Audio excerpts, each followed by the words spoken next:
Hello. Hi, Boisho. Hi, Shoko. Why is Boisho speaking Portuguese out of nowhere? But welcome. How are both of you today? Oh, Stream Elements isn't late today.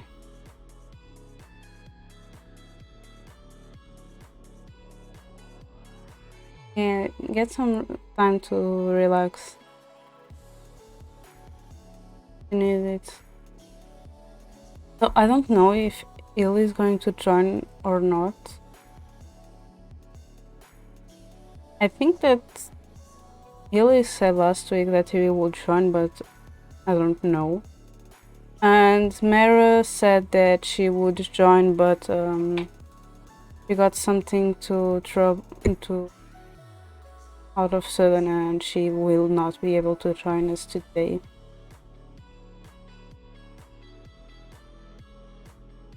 Okay, Shoko, enjoy your league.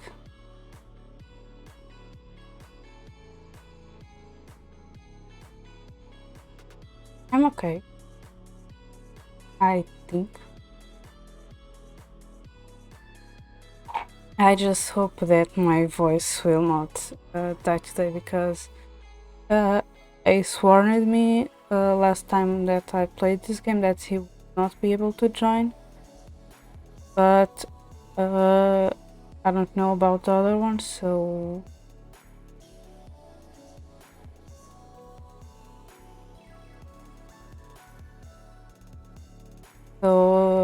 I don't know if I'm going to have voice tomorrow or not, but I hope that I will have voice tomorrow, since I have a collab with Zeph.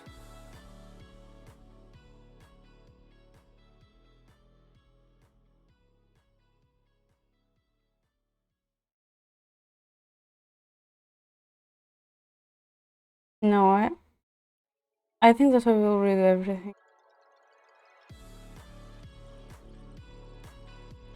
Since I know how I am, I'll probably read everything, but I'll try not to voice act. I can keep my voice.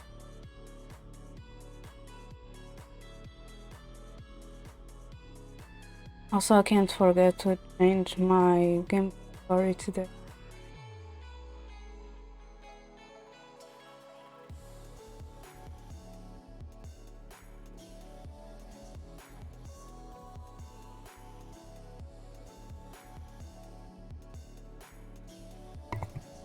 Also, my next craft streams will be in the morning, so I will be able to move better, since what I'm going to do, I will need to be more careful with myself and with the things that I'm working, and so I'll put it in the morning, since at night is a little bit difficult for me to do that. And probably next week I'll do like earlier stream.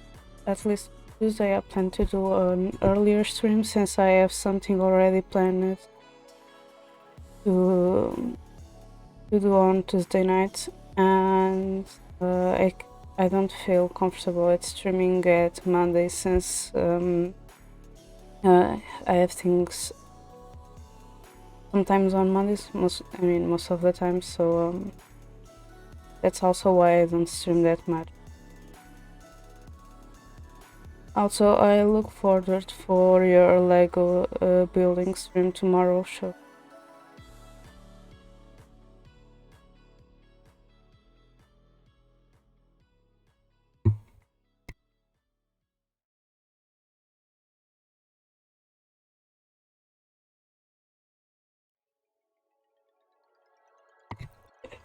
I'm going to change for the gaming screen, because I don't know why the game capture was working before, then I had a problem, and that has to restart my computer, and because of that the game capture isn't working anymore, so I prepared the window capture for it. Think that my game audio is okay. The Discord if anything is okay. I have the Fugi open in case it joins in.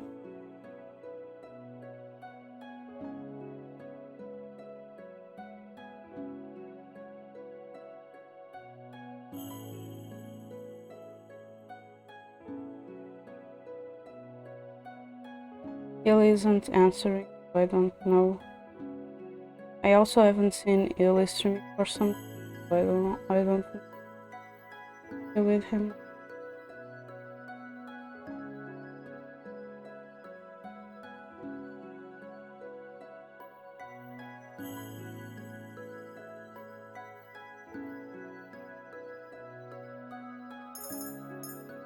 I'll just go for the game now.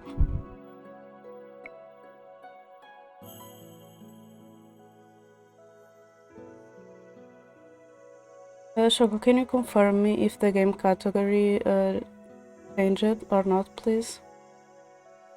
Also, a lot of times I try to have my posture fine, but because of my mic, because my mic is small and my desk is like at the size of my chest, my mic is a little bit low, so I have to curve myself. So today I decided to try and put something under it so I can have my mic a little bit higher and I don't have to curve myself to be closer to the mic in order to speak.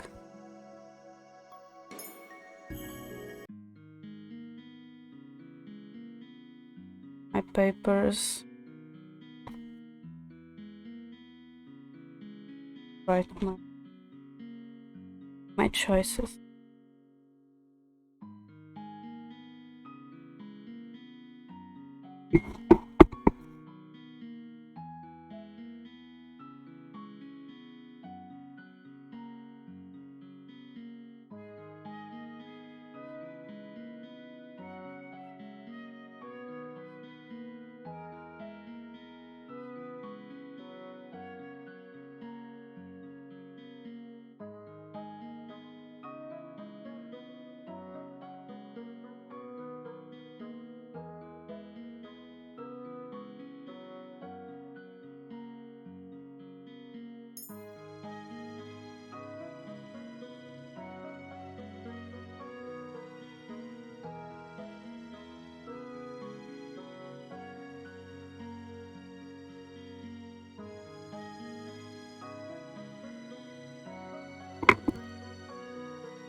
You have beautiful eyes, you know? Does he ever truly mean his compliment? I know he spoke about meaning everything that he says, but I continue to stare at him. I do not look even else. But I do feel a slight shudder run through me when Rumpel keeps his gaze. Fear, says Wallace. Removes his fingers, but does not step back. We are still so close. I can feel his breath. Fierce. Oh, my mouse is stuck.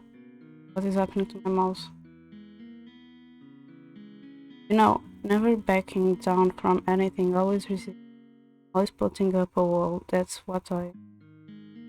His words were, and then he simply stopped. What he was saying. He looks at me again.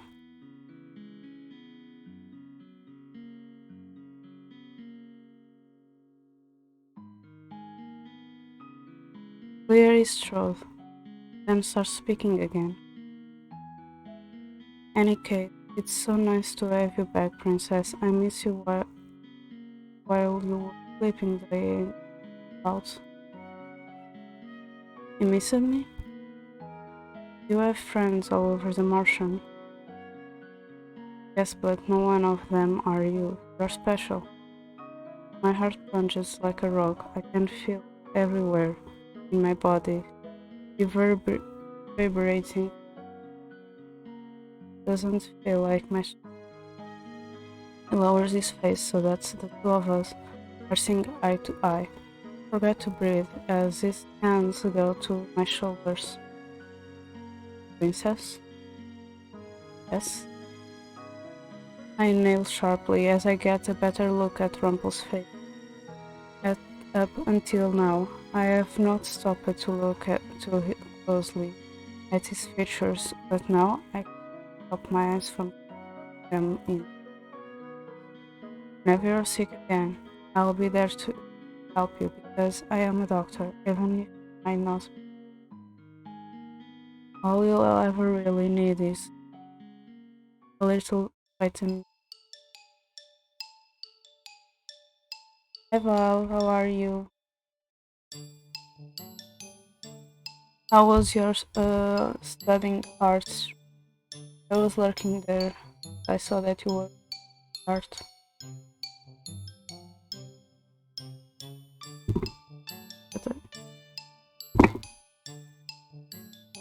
In one precious moment, every single bit of energy that had been between us vanishes. Stare blankly at Rumpel as he smiles at me.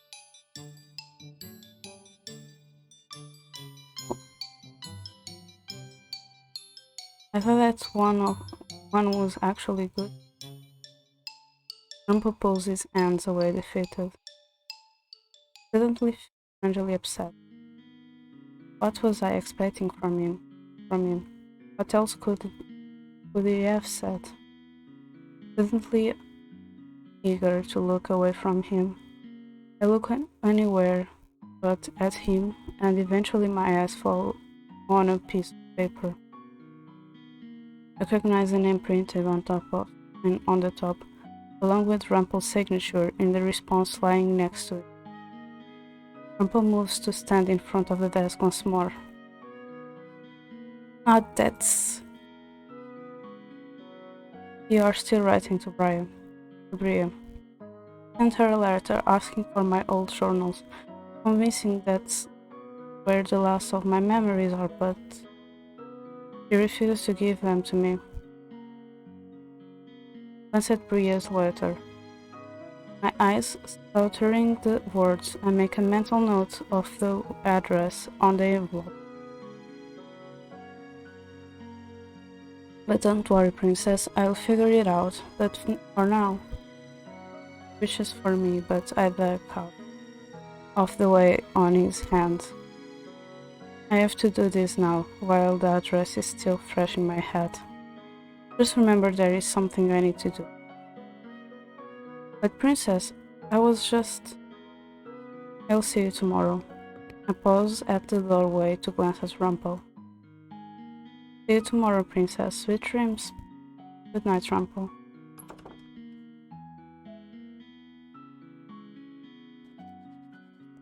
Done. I sealed the envelope over the letter I had been writing since I woke up. And now, to have it delivered. After I have the letter sent off with the messenger, I return to my work for the day. It starts first with Mr. Broom, then with the serving. I look for Rumpel, knowing that it is now his time off, and I am surprised when I see him sitting not with other woman, but with Karma. Two of them are laughing together? Guess advice isn't too terrible. I give the best advice, darling. I am a man of the heart. Perhaps not as much as I am, but I can give credit when it's due.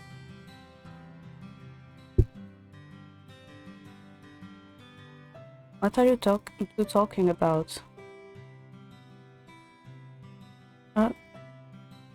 Princess. Well, hello there, princess. Karma's mischievous smile confuses me. Even Rumpel looks surprisingly shaken. Did not answer my question.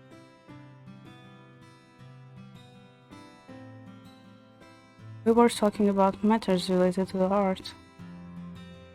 Of course you were. I took it upon myself to impart valuable advice to Rumpel.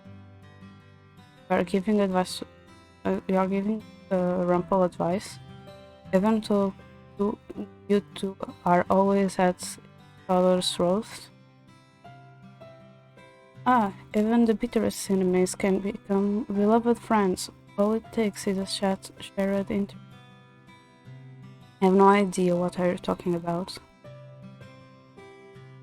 But before I can say anything else, I am swept up by Laura, who calls me back to work.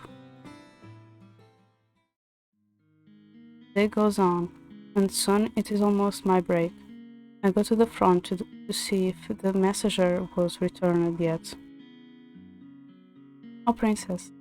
Oh, Princess, there's a letter here for you. I don't expect a response. I open it up and stare down at the letter for a long time.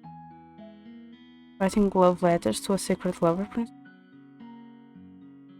Rumpel appears behind me. Smile unusually small. It looks almost irritating to be standing there. It's not important. I stuff the letter into my pocket and continue working. For the rest of the day, I ignore Rumpel. I do not want him asking about his letter, just in case things do not go according to plan. He's obviously disheartened now by my ignoring him, and his sadness only persists in making me feel guilty. It is not something he can know about, otherwise he will try to stop me. Almost everyone has gone to their rooms, putting a very saddened Rumpel. The only people remaining are Anis and myself. Earlier, Waltz came in insisting that he speak to Lauren Parfait, and so the three of them are all off talking the other room. Curiosity gets the better of me, and soon I find myself sweeping closer to the door. I edge it open quietly with my foot, so I can see what is happening inside.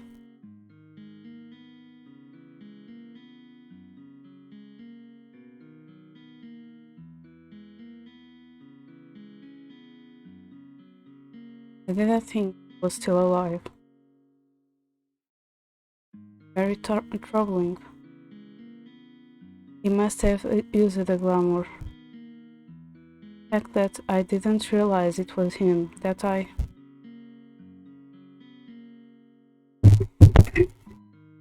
Sorry, I accidentally knocked my microphone. Is that the princess I spot peeping through the door? I try to hide, but all the eyes in the room catch me before I can do so. Do wives drop on people often, Diana? I had no real reason wives drop on them besides my own curiosity. It's not harm done, Laura. Diana, are you almost done with your chores? Ever since that conversation with Parfait and Laura, I have noticed that the words Parfait and I speak to each other are strained. Laura, everything changed. I expect sarcasm from her, but she does not deliver. She simply stands still and looks at me soberly. I am. And what are you talking about? Hiding more things from me? We're talking about the rumors that have been going around about the palace. What have you heard? I have a right to know what is happening at the palace. We would tell you if we knew for sure, Princess. Walt sighed as he runs a hand through his hair. I know the timing doesn't seem right, but I really should show myself out. I have a show early morning tomorrow. He glances around at all of us. I'm going to excuse myself for the night. Good night, everyone. As he passes by me, he smiles. And you too, Princess. Once again, everyone is being secretive. Why the sour face, Princess?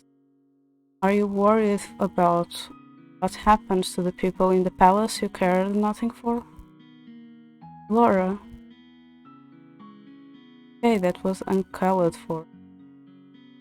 but really thought, there is something I've been meaning to tell you since you were here now. Since you are here now. I may as well say it. I knew you for 1 year before I cursed you. I saw that your mother had done to you. I knew I needed to undo the damage before your birthday. Why is she talking about this now? I called you cruel and wicked, when really I knew that the way you were was caused by the way your mother brought you up. And when we talked about Hildred the other day, I was unfair in what I said to you. We all have to face reality, but... Laura pauses, looking surprisingly solemn. Besides, then continues. I always knew you had some good in you. I saw it in you when you spoke to your dolls. You have a good heart. Many people enjoy flattery, princess, and a lot of people are receptive to flirting, but nothing can measure up to a genuine compliment. Or just complimented me? Hi Kobe, how are you?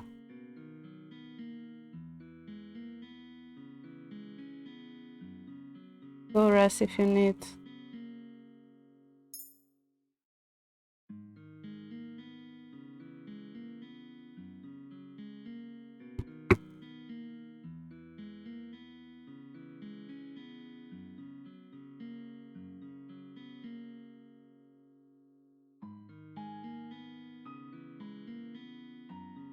Maybe you are hearing the static because I'm receiving notifications on my phone. And also before I knocked my computer, my microphone a bit. Yes, Choco is focused on playing Link, so I'm doing the modding. Okay.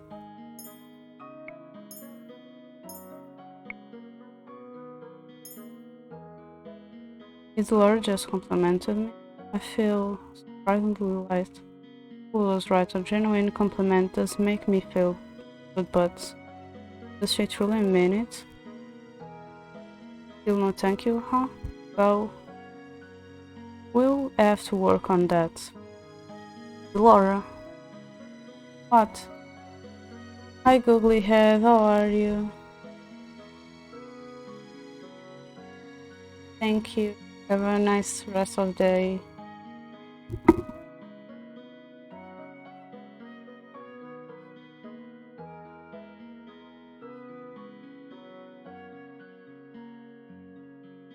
Hi Alba, thank you for the lurk.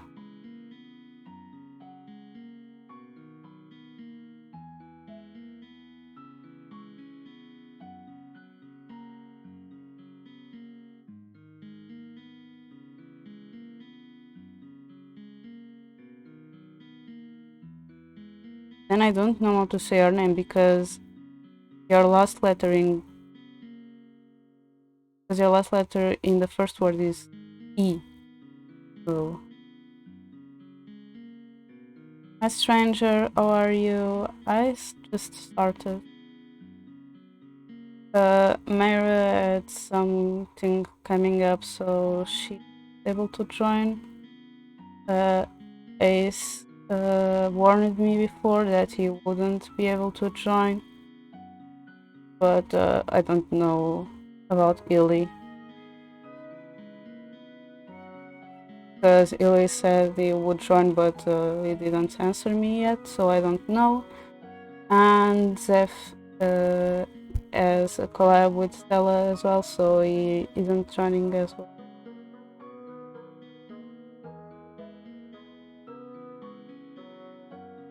I'm okay, stranger. How are you? Oh, you already answered. So my brain is Google. Okay, I'll try to remember to say Google.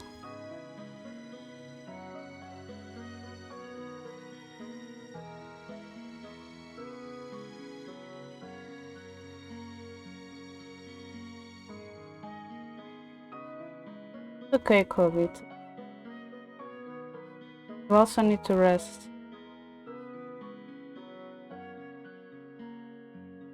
No, I try to say names the more accurate as possible. I just have to remember that it's Google instead of Googly or Google.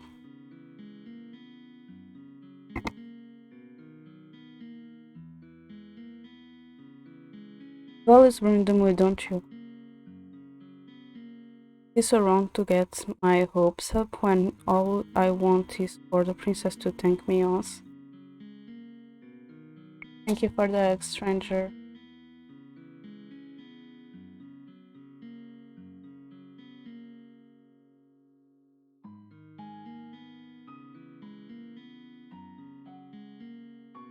Thank you, Google Head.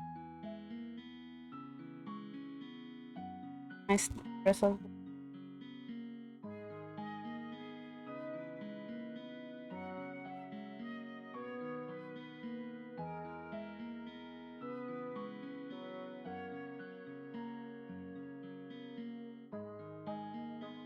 You did cursor. Thank you for the hydration, stranger.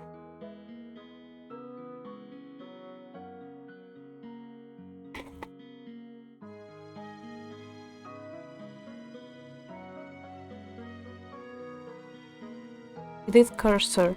Many fairy tale curse victims thank the caster. She. Oh, what's this? My lovely little princess is. Ah, Rumpel, you're early tonight. Surprised to see me, beautiful? Rumpel's earlier anxiety on. He looks at me with unbridled enthusiasm. We are here to talk to Parfait about medicine, then I'm out.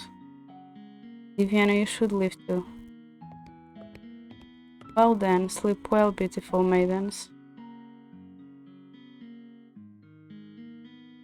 I quickly finished my chores and returned to my room, where I lay on my bed contemplating tomorrow. I cannot believe Bria wrote back to me. Tomorrow I'll meet with her, and hopefully she will agree to give me these journals. I hope this works, for Rumpel's sake.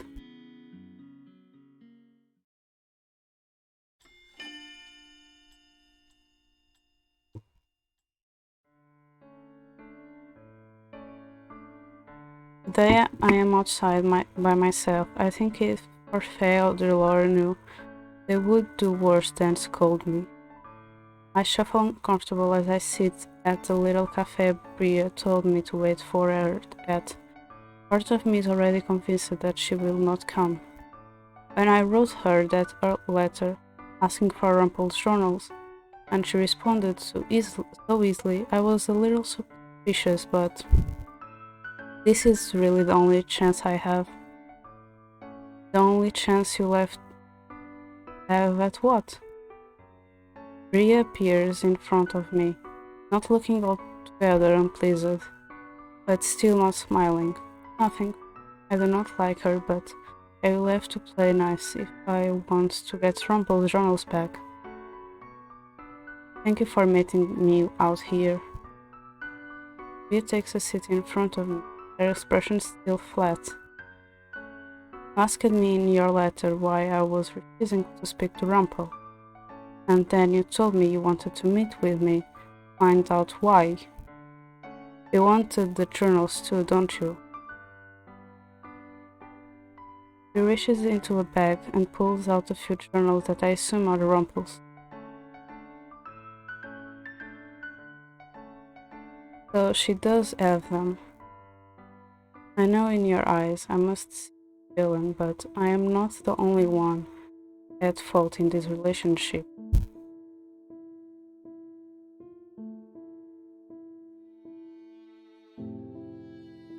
Years ago, when I met Rumpel, he was as he is now. Thank you for the stretch, Kobe. Flirted you. Charming. over the top, and yet compliments still made my heart sour. Compliments may be shallow, but Rumpel is far from it. I pined after him for years. He was learning medicine, and I was studying to take over my mother's sewing shop.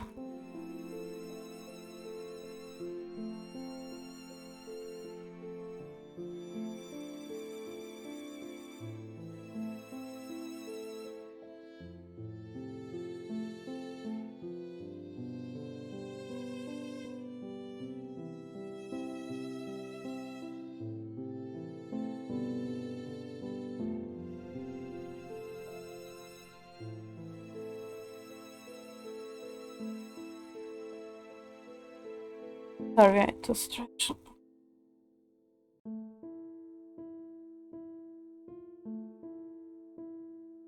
In the first year that I knew him, Rumpel always complimented my work, even though I was not special.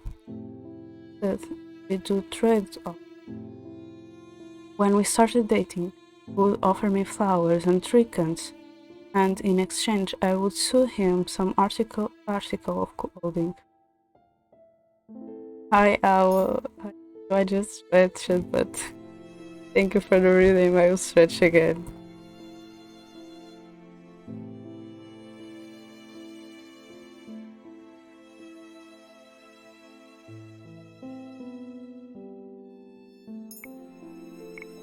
But how are you, Reeves?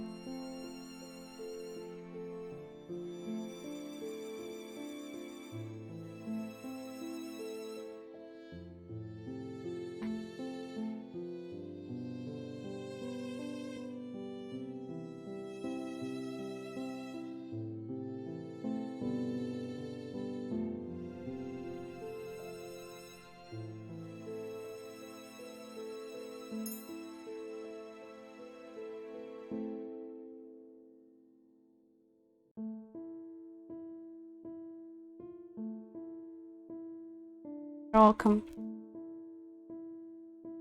You can see he's still wearing the scarf that I made him.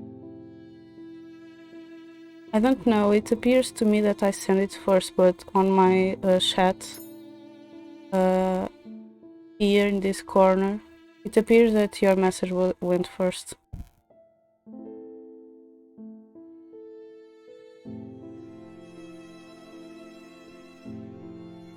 If you are angry, please eat something. That scarf was from Bria. We fell in love. Rumpel became a changed man, more serious. He became a doctor, and I opened up a shop. We were supposed to have a fairy tale ending, but her expression falls again, as she looks absently down at the table. We saw in each other ideals that didn't exist. Love can be shallow, or it can be deep. I felt our love was deep, but in truth, I only ever knew the very surface of Rumpel. The surface? So his kindness, his charm, and his drive to do what was right. Hi Navir, how are you?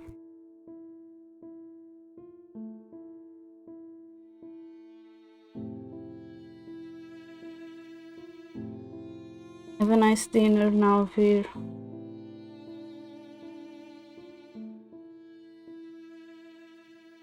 The ways it's better for you, Riv. And thank you, Navir. But then, as time went on, I only saw what that meant. The world is a place where only the strong survive. Who are kind, but they will take advantage of those who are too caring.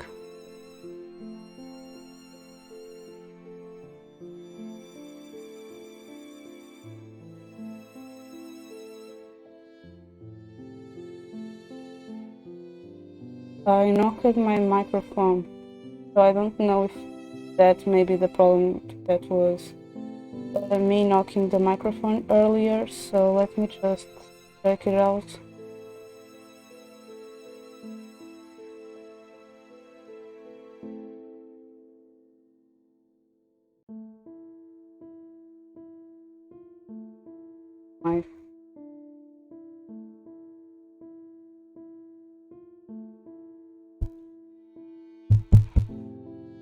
test. Don't know. Okay, I see the glitching.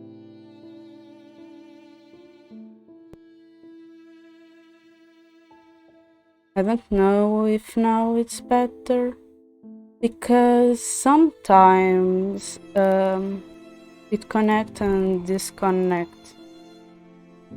So I don't know. I still have to look at one video that Illy sent, and also a video that Shoko sent me to make the microphone sound better. I don't know why, that's my problem.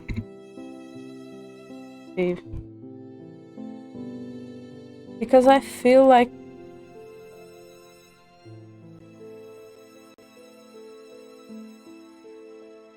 I think that may be my USB port too, because my USB port has been trouble sometimes.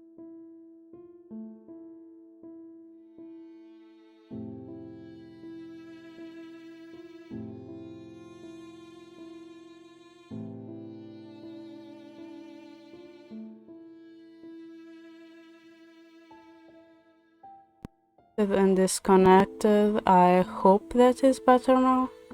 At least I don't hear it that often, or at least I thought.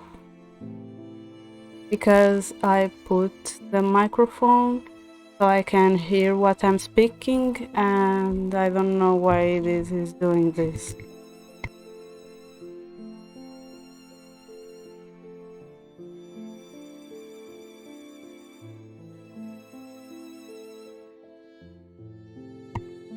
Maybe it's better now? I don't know. I don't know. Don't even know if it's me being too close or being too far. Don't know what it is. But it's probably my USB port. I tried, I plug it in and out, but I feel like it's my USB port, because I have been with some trouble with it lately, and I can't change it because I need it, because my phones, my headphones, my mouse, everything is with USB, and I have only two, so I need an extra, and that is what I have been using it.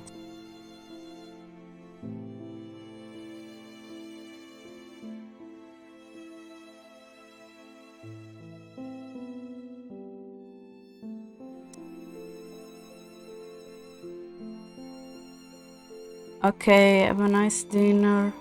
I'm done, like, plugging it and off.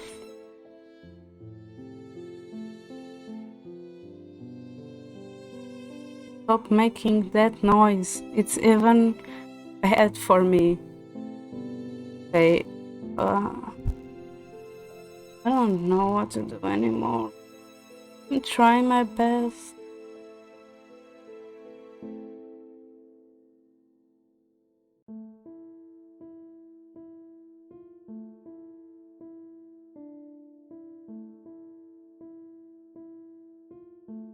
I don't know. Because, like, it's good, and then it just starts making that noise.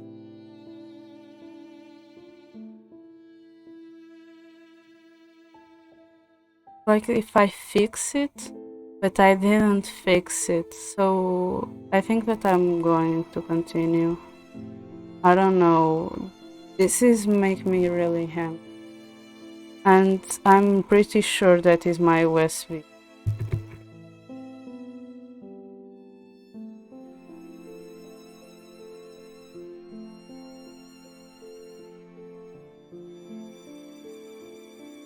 Like right now, I plug it directly to the computer and it's working fine. So yeah, it's my extra USB port that is having some trouble. I know it because my mouse has been connecting and disconnecting a lot lately. Like, don't know what to do. Maybe I need to get a new one.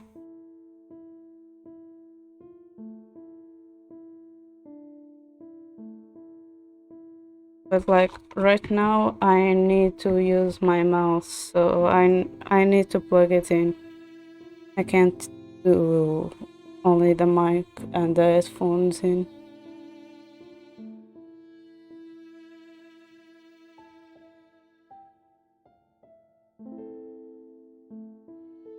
Hope that will be good for now, because yeah, I can't. It's a problem with my USB port. I don't know what to.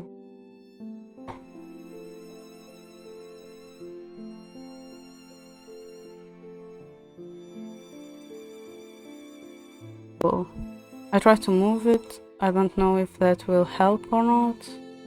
Maybe will. No, it isn't. So like I'll forget that this is for now. The only thing I can do.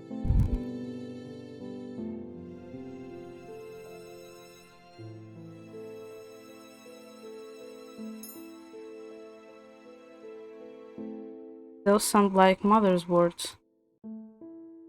I shudder as I think about mother's pessimism. Same kind of that lies in me.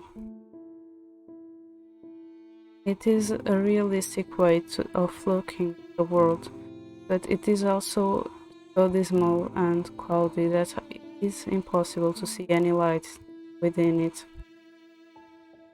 Trump helped a lot of people.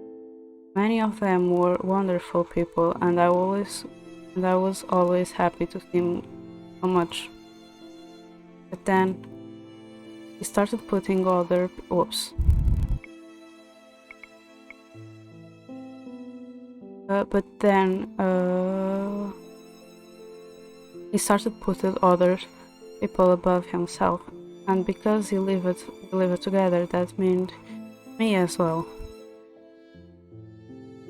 Maybe it did sound pity to you, but no woman wants to live in poverty. I look at her skeptically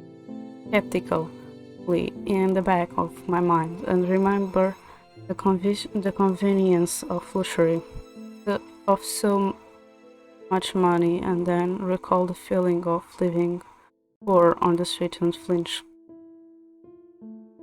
We had a house and we had a reputation, but Rumpel refused money most of the time. He helped lots of poor people, but he also dried out our wallets. And whenever I brought it up to him, he would smile as if that could just get rid of all of our problems. He made a name for himself as a doctor, helped the poor for minimal money, sometimes for free. And even when I told him we needed more money, he put on other people first. He was so selfless that he became selfish. And I told him before that he should have accepted money, that he needed it. So selfless, he became selfish. I had to go behind his back and find payment. That what I was making wasn't enough. So I went to find these patients and try to ask for payment. I became almost like a beggar. Can you imagine my humiliation? Grandpa put his patients before him, Priya.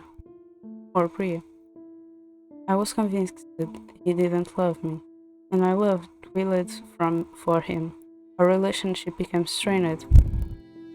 Priya goes on to explain the events that happened between her and the nobleman. He was one of Rumpel's patients, and when she went to him to ask for the money he had originally offered, both of them became intimidated. But it was short-lived, and when the nobleman left her behind, Priya had to deal with a sore reputation. I wanted to make it up to Rumpel. I thought I could salvage this relationship Maybe even start over and teach him what was right, but that is not my place. She sighs deeply and then gestures at him, gestured at me. I share blame in all of this too, but so does Rumpel. That's why I've decided to let it all go. Whatever he does now, you'll have to deal with, because you're his partner, right? Rhea hands me the bag of journals. Don't look so surprised. You came here for this, not to listen to me. Thought on it last night, and I have no reason to keep them around, when they'll just continue making me bitter. I'll have to rely on myself for a while, but that's fine. Sometimes it's easier to keep to yourself than to trust others. She moves to stand up, but I surprise myself by reaching out to grab her hand. Rhea, I don't need your pity. I thought the same thing. What? I still think the same thing. It's so much easier to close the world off. It's so much easier to trust no one but yourself, but it should also be a balance. That is what Rumpel has taught me. And I want to teach him how to have balance too. You? You're falling for his kindness the same way I did. You fell in love with him even though you told yourself he was shallow and unrealistic. My heart stamps once loudly in my chest. Love. You can read it right on your face. I know how it feels too, but don't get wrapped up in an ideal little girl. That is my warning. You can help him, actually help him. Then you've been meant to be together. But otherwise, trusting Grumpo might only break your heart. I am not a little girl. I know how to be realistic. My words trail off as I look at her helpless. Rhea surprises me by speaking up quietly. Thank you for listening to me. She pulls her hand away and slowly smiles at me. It is the first honest smile I have seen on her face. I feel something warm at my chest. Then a bright light emanates from my necklace. Good deed? For listening to Bria? Or I glance down at the bag of journal, then down at my necklace.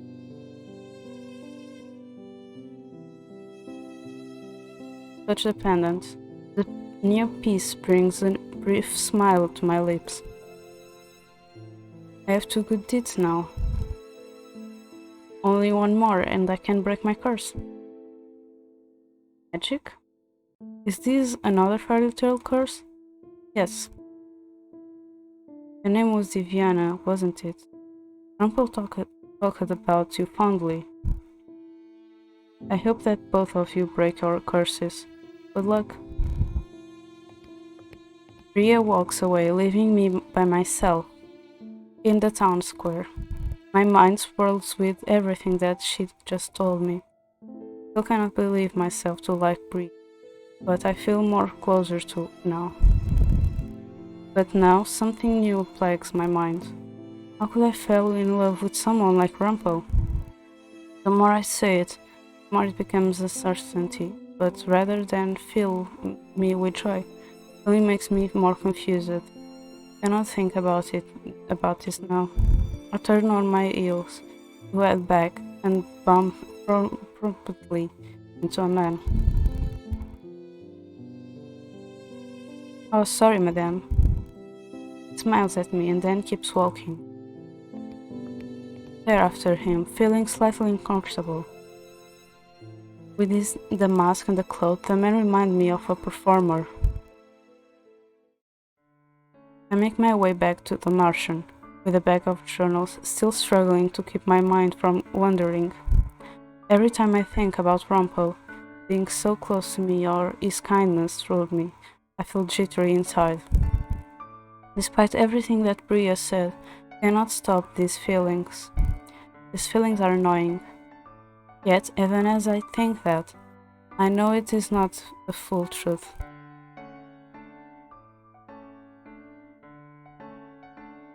Oh, I can, like, I have thought of several outfits, because sometimes in Picru we don't have always the same outfit.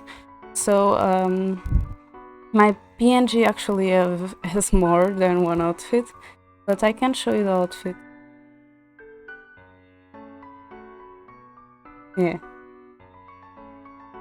I don't know if you see my Twitter or not, but on my Twitter I post sometimes my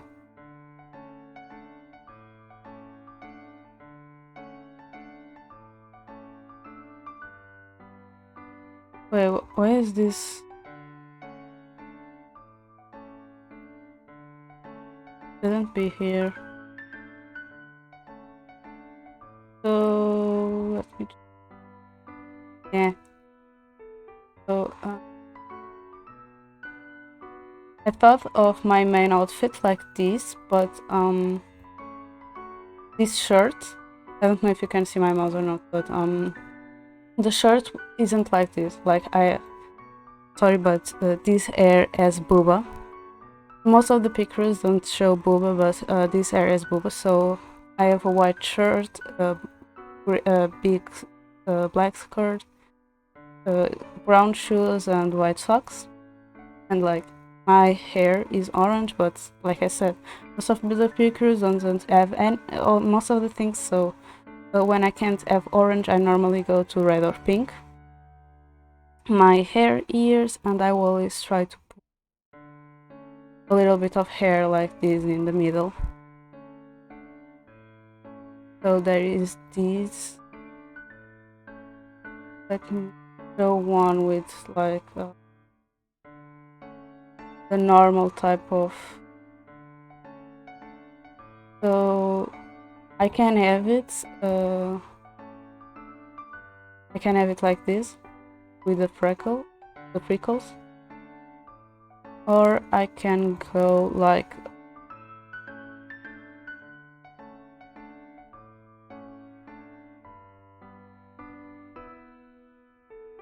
I can go with something like this, with small shirt below, and then the other shirt like this.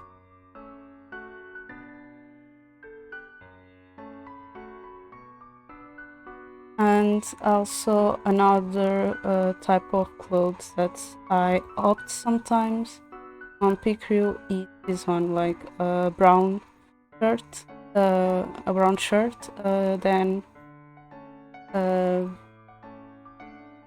stripes, no, dress pattern dress with this type of socks and brown shoes again. You're welcome. You were the one who asked it, so I just thought of answering you. Always hair like this. That is what I also have been trying more different clothes, because I've seen some pictures that also doesn't have the clothes that I normally pick. So the last picture that I did was this one, and I didn't have those things, so I didn't. Not all pictures have the ear that my bunny hair here. Since the picture also didn't have the clothes that I normally wear, I put it like.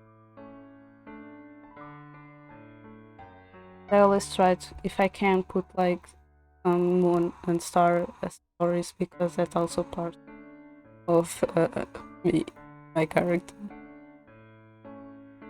So yeah.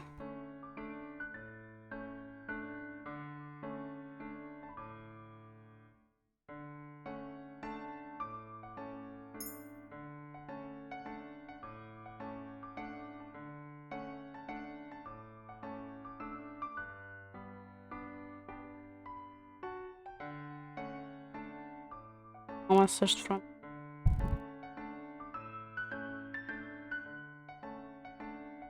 Welcome. What you asked. There's no need to thanks. Yet, even as I think that, I know it is not the full truth. Do I really? I hear the merchant's door opening, and out steps Waltz. The minute he sees me, his eyes widen, and he runs through me. Hi, Azure. How are you?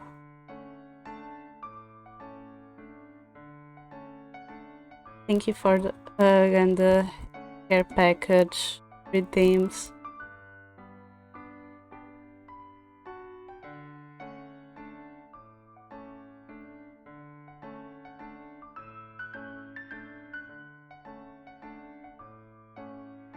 I'm doing okay as well. Today I'm doing this one because people get busy even if they didn't want it, because I saw Mara putting this on her schedule, but something came up to her, so it's fine. I just hope that I don't lose my voice today, so instead of trying to act the minimum that I can do, I'm just trying to read it. Because I can't lose my voice. I have a lab with Zeph tomorrow. Also, I don't know why, but my mic seems to be... Oh, I'm sorry about that.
Ow.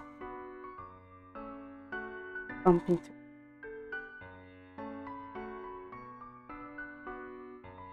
Also, Arthur, did you have a good lunch? Because I know that you ended stream to have lunch. You enjoyed it? Did you eat well? I hope so. The minute he sees me, his eyes widen and he runs toward me. Princess, where were you? I was running an errand. I hold up the bag, but it does little to ease Walt's frustration. That's good. We were all looking for you, and we got worried that the witches had found you. Rumpel already went out into town. What? I'll go. Please, princess, stay inside. The expression softened somewhat, until all I can see on his face is worry. I'll go get Rumpel. My mood feels completely dashed as I enter the merchant, both relieved and disappointed. Surprisingly, I get away with just a lecture from the Laurent Parfait. It seems as if there is something else on their mind, something that most likely involves the rumor circulating around town. I wait downstairs for a long time for Rumpel, but neither him or Walt appear. Where are they?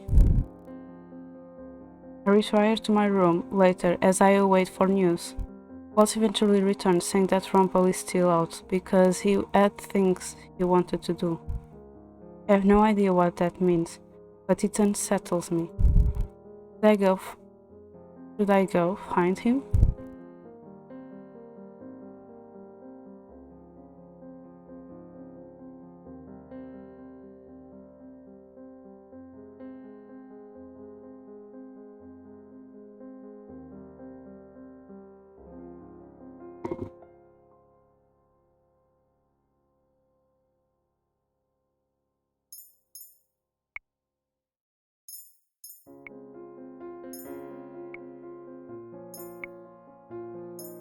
We are going to stay. Knowing everyone, if I tried to leave the Martian, they would get really reeled up again. I've already had the Laura come in so many times to make sure I am still. I sit up on my bed and stare at the bag of journals beside my bedside table.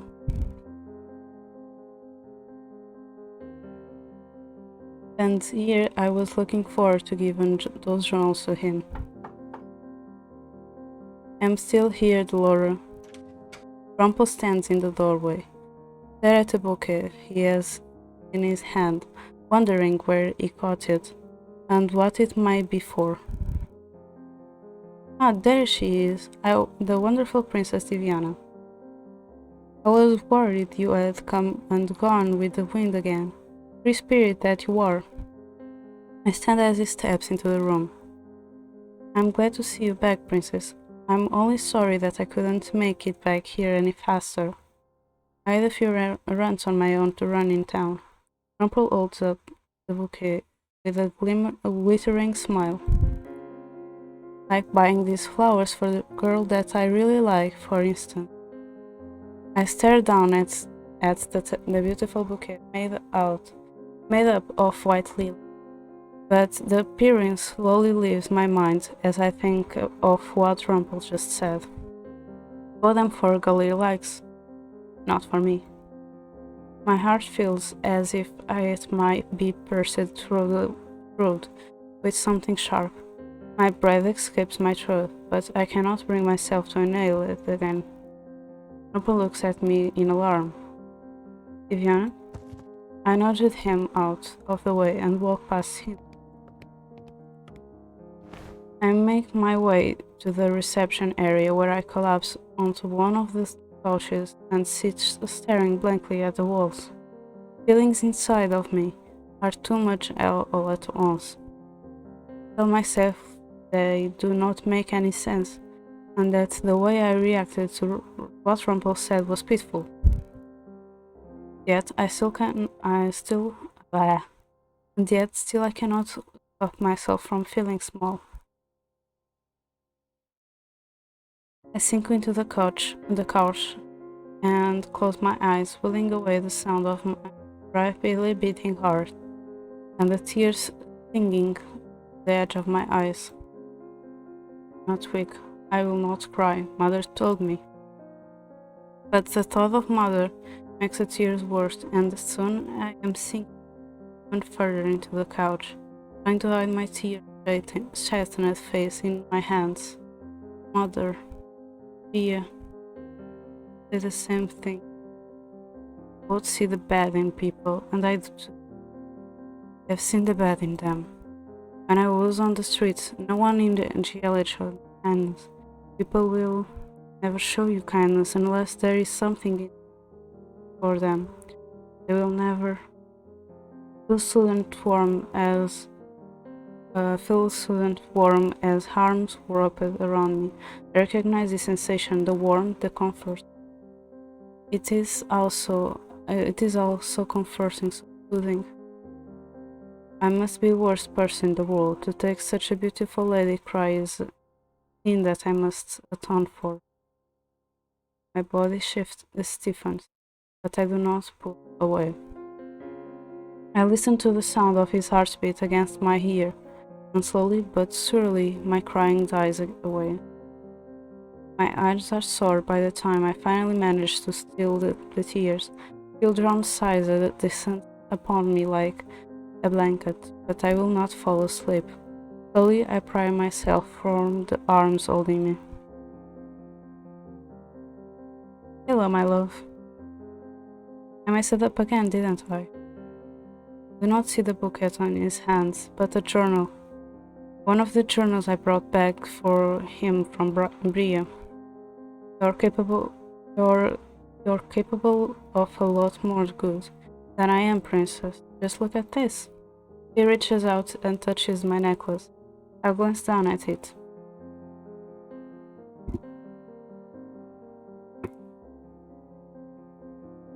You got my journals back for me. I saw them in your room. I feel it. This one, the most recently dated one, is the one that I need to unlock my final memory. I grasped the second, complete glass slipper around my neck and breathed out softly. Then this release from retrieving Rumpel's journals for him. I got a good deed for finally doing something good for Rumpel. Would you allow me to read it to you, with you? He reaches out and gently brushes a tear from my face. You did all of this for me, and you barely know anything about me. That makes both of us. If you wouldn't mind, I want to read out this entry for you. I know that even though I should be shaking my head, even though I should still be hurt, I cannot stay mad at Rumpel. On this night, I'm a poor man. Everything that is precious to me has been stolen away by the witches. Rumpel's voice catches in his throat as he stares at the words. I look over his shoulder at the journal. Which? Was he already cursed when he wrote this? But I have no one to blame but myself. Ria told me before that I would suffer from my selfness, and so now I find myself here. And now, because of that same selflessness, Ria is sick. I cannot save her. There is only one thing left to do. I have wronged Bria in so many ways, and now I will give anything it takes to save her. No matter what price the witch asks, I will pay it. I only hope that Bria can forgive me before she leaves. I'll write again when the witch has left. I swear that after today I will change for good. I will not ask the witch to perform any more miracles. Rumpel's fingers goes to the page, where he softly touches a single word. His eyes have the glazed look in them that they have before I can tell his memories are snapping back together. For tonight, good night, and may tomorrow be a better morning.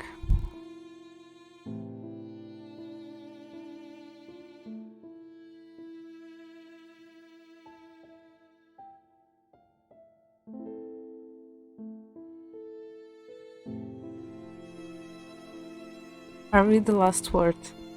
A name and a signature. Rumpel read it out loud, slowly. Chevalier du Monde. Dumont. Your name is Chevalier. He looks up at me, his eyes forlorn, and then, with sadness, he speaks. Thank you for the hydration, stranger.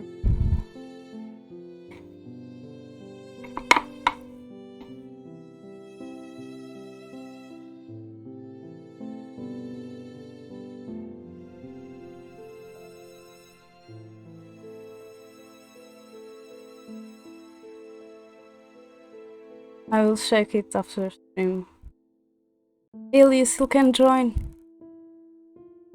Illy, you still can join me. Come on, Rumpel. Open. While do you enter, I will answer stranger on Discord. Rumpel, we are still on time.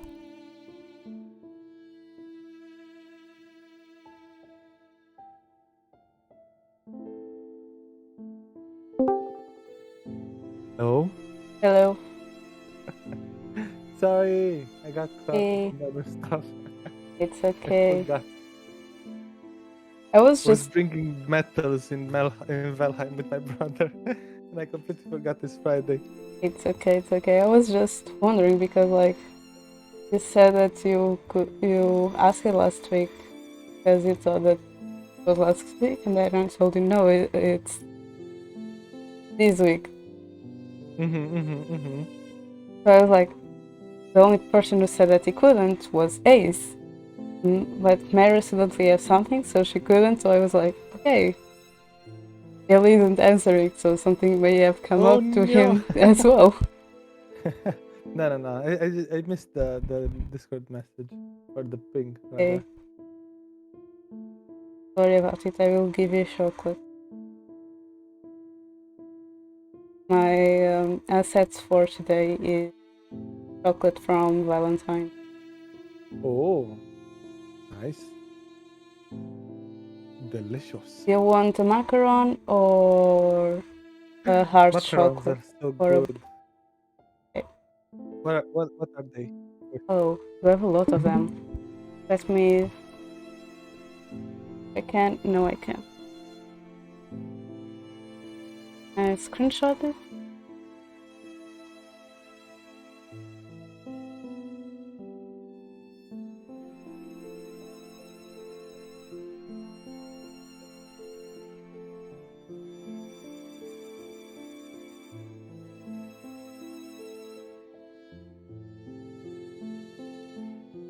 Oh. But I'll put it on general.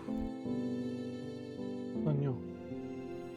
Those are all the macarons that I have. You can pick which one you want. Where? It's on the general. Ah. Mm. Chocolate. What's the purple one? The first one The or the fifth one. other one?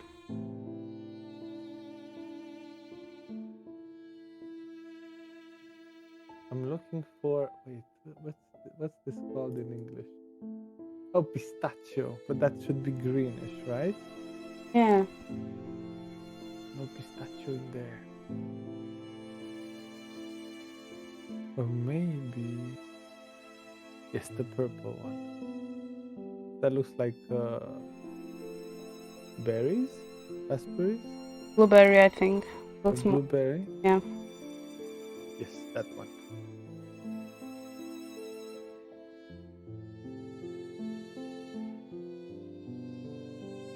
I'll put it big. There you have it. Yum yum yum yum yum. Thank you. You're welcome. When I was looking for Valentine night sets, I saw this collection, so I was like, oh, I can use this for the collab on Friday since I normally tend to use a lot of assets. And I made sure that I didn't dox myself on that screenshot. I don't think you Also, did. everything is in Portuguese, so good luck understanding. Minhas coisas. Only Shoko, Minori, and Kobe will understand it. São Valentim Yes. is Saint Valentine. Yeah. Minhas coisas is like my documents. Minhas coisas is like my things. Yeah. Okay. Yeah. And universidade is university, I guess. Yes. And este PC is this PC. Yes. At the end of the OneDrive, it doesn't say which drive it is, so I guess you're safe. Yeah, I was looking for that. That was like the most concerning part for me. Oh yeah. Yeah, I think I've only used like sharing the desktop twice. And I also have a OneDrive, no, a Google Drive folder that's like the Google account, my personal, that has my full name in it. I don't. So that's the one I want to make sure I'd never. It shows up like in the browser, you know. Oh, you were playing music. I think that's. Oh, last time, yes. Yeah. I think that my laptop has my first and second name. I'm not mistaken. So isn't my full name, but still my first and second, and I don't like my second. And like I only have 3 names. It's basically my first name and my surname. So yeah, isn't that good as well? I don't mind people knowing my first name since my first name is like kinda obvious, but also like yeah, it's kind of obvious, and also Mm-hmm. it exists in every part of the world. So yeah, I think my Discord is dying. No, I'm also hearing you on stream. And it's just because I looked and I wasn't blinking, so I was like, my Discord is dying. Good to know. I think it does it when you're also streaming. I don't know. Oh, who's Chevalier? I Rumple. clicked We, on. we just found out his name. Oh, that's my name. Yep. We just Oh, find it okay. out. Oh, I'm Chevalier. Okay, actually, I know. I'm Chevalier de Dumont. Mount something. Yeah, Dumont. Yeah, Because it's French, so we don't read the last T on of Mont. course. Oui, oui, oui, mais bien sûr.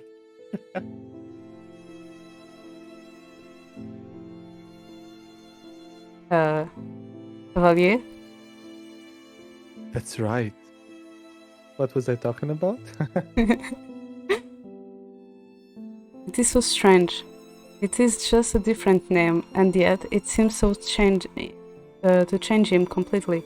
Like we just find it out. Yeah, perfect. Like his memories are just coming back. Hi Sora, how are you?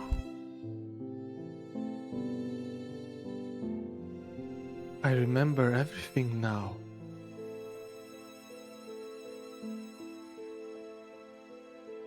I was given the Rumpelstiltskin curse because I sacrificed too much.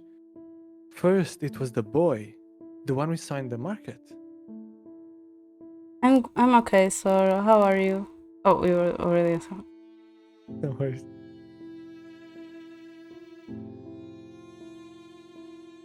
I struck a deal with a woman to save him. A witch. He mentioned striking a deal with a woman, but a witch? I don't have the ability to heal, none of us do, except for one particular witch who calls herself the witch doctor. Witch. Witch doctor? Yes, Choco, Illy just joined. Hi, Choco. Grab me a sandwich too. Yes, please eat, Choco. Is something wrong? That name just sounds familiar. The witch doctor. It's no wonder I recognize the name, but yes, it was her. Choco is not wanting to share sandwich. I see, I see. Hmm. She promised she could heal the boy, but for a price. I had to give her a family heirloom, my family's stethoscope. Oh, so his family is also the doctor's family, okay. So it seems. Next was a nobleman. I could not help him, and so he lay in his bed, dying. The witch visited again, and I gave her what she asked for. What did you give her? My engagement ring. Ow. Was it that woman? Ow. No. Bria and Witch Doctor are two different characters. But, Okay, they're different. like Okay. in the Rumpel's story, Rumpel asks for things to the Muller, to the girl. And in this time, the Witch Doctor did the same. In this part, the Witch Doctor did Rumpelstiltskin role. So Rumpel, in order to get what he wanted, that was a cure his patient, he had to give the witch doctor his engagement ring with Bria. So that may be also why Bria thought that he didn't care about her. Because he gave his engagement ring to a woman to save another man's life.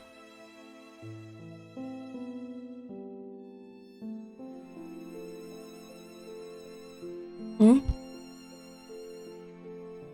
Bria found out.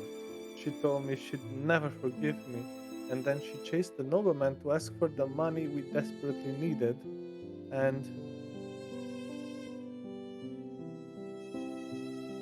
well, you know the rest. He gave away things that were precious to him, all to help those people. Then Bria got sick. I made one last deal with the witch because I was desperate to save her life.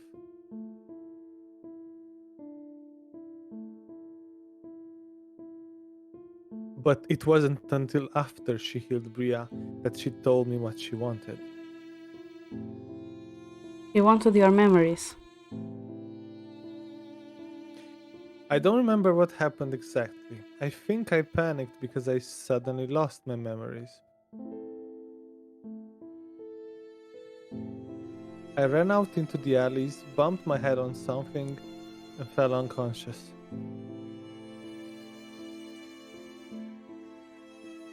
And then I woke up here in the tavern and I had no idea who I was or how I had gotten cursed. Rumpel, Chevalier's expression grows more sober. I deserved to be cursed after everything I had done. I was so selfish. An idealist maybe, but I hurt Bria because I refused to see reality. I still deserve to be cursed, actually. But why? Because I am still selfish. Even having remembered everything that made me a bad person, I still desired something. Someone I shouldn't have. My heart plummets again as he looks at me. I still want so badly to forge a future with someone I don't deserve. Because what am I other than a poor doctor? I'm no knight in shining armor, and I'm no prince. He puts a hand on my cheek and leans closer to me. The distance between us closes in mere seconds. But still, I keep on dreaming. Because His fingers gently caress my cheek, and suddenly I know.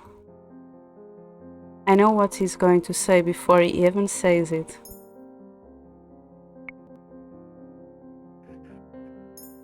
Well, I guess you got the good ending, huh? No, No, it's the bad one? we have 10 chapters. And like all my Oh shit, choices it's were like bad. 7? This is the 8th.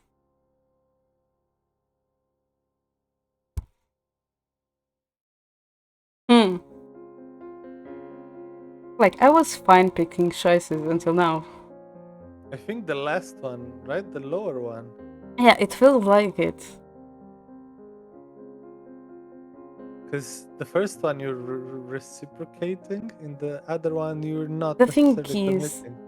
what is making me question and thinking about this is she's saying that you know what he's going to say.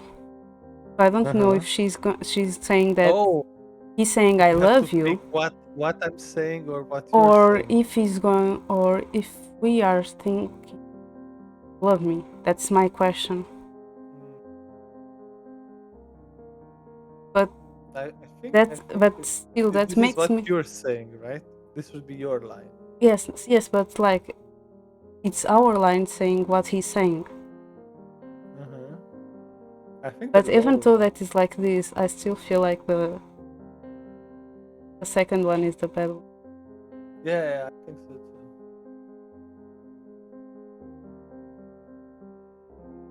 Just writing it out down so I don't forget when I'm trying to getting the good ending. You love me? I do. Raise my mouse. Okay. I love you. But I. Chevalier smiles at me as he puts his other hand on my back and pulls me closer. The smile is so genuine and so gentle. The same smile I've grown to love.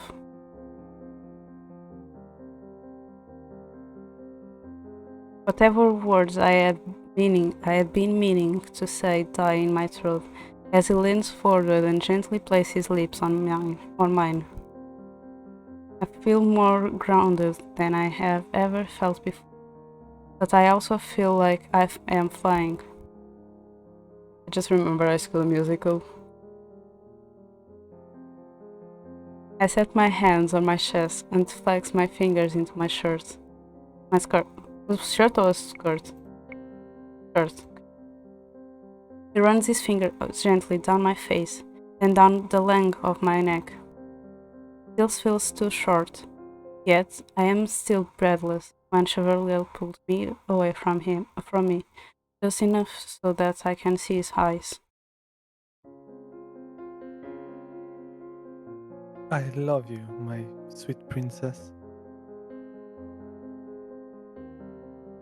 For your smile, for your laugh, for the way that you look out for other people. You're bold and feisty, and you remind me of a firework. Now I fear the end because, yeah, we are going to cry. I'm certain of that. You are beautiful, inside and out. The compliment warms my heart in a way that makes me feel like I might be melting. He reaches behind what? Oh, the smile. He reaches behind him and holds out the bouquet from earlier. These are for you. You like lilies, don't you? I take the bouquet from him and bring it to my nose. These have always been my favorite flower. How did you know? Chevalier grins at me, and it is so similar to his previous smiles that I know he must not have changed. The first time I gave you that white chocolate flower, your eyes lit up. I figured out that Chevalier was perceptive before, but the bouquet in my hands feels all the more meaningful now. Princess, I swear that I want to try and change.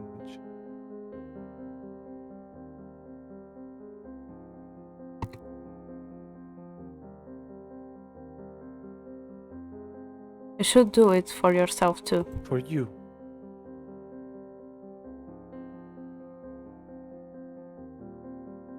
Myself? Well, that was. I clicked and it felt like nothing changed, so sorry if it cut something. I can go back. Oh no, it's just okay.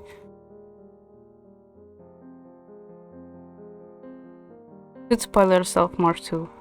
You always give to others, but don't take for yourself. Now you know what you did, and you can change things. If Bria can, then so can I.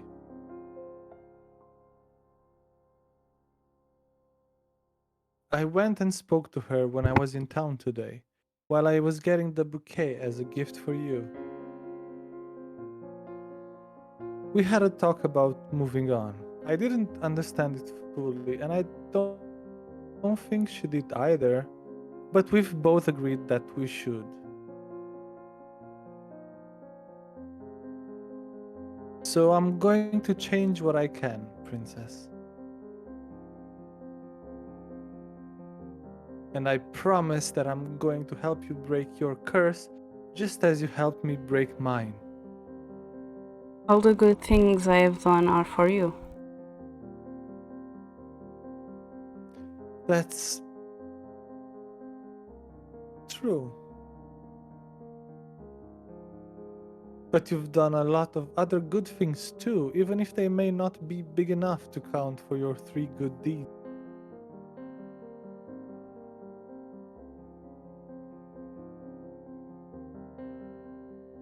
It just so happens that your curse is very picky. Good things? Even though I still curse and say more artful things than not. I fingered the necklace at my neck in thought. Maybe Chevalier is right. Maybe I have changed, and it is a good change. I sit close to Chevalier as the night goes on, tells me a little bit about his past. I tell him about mine, about Mother and the palace. The night is not one for advice, but just listening. And I remember that what Chevalier told me before, that listening can be just as meaningful as advice, that listening to others can help you understand them. And he was right.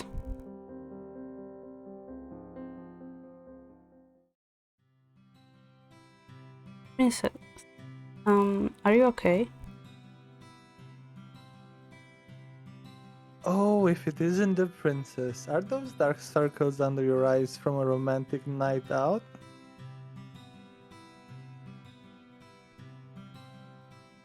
You were out with someone last night?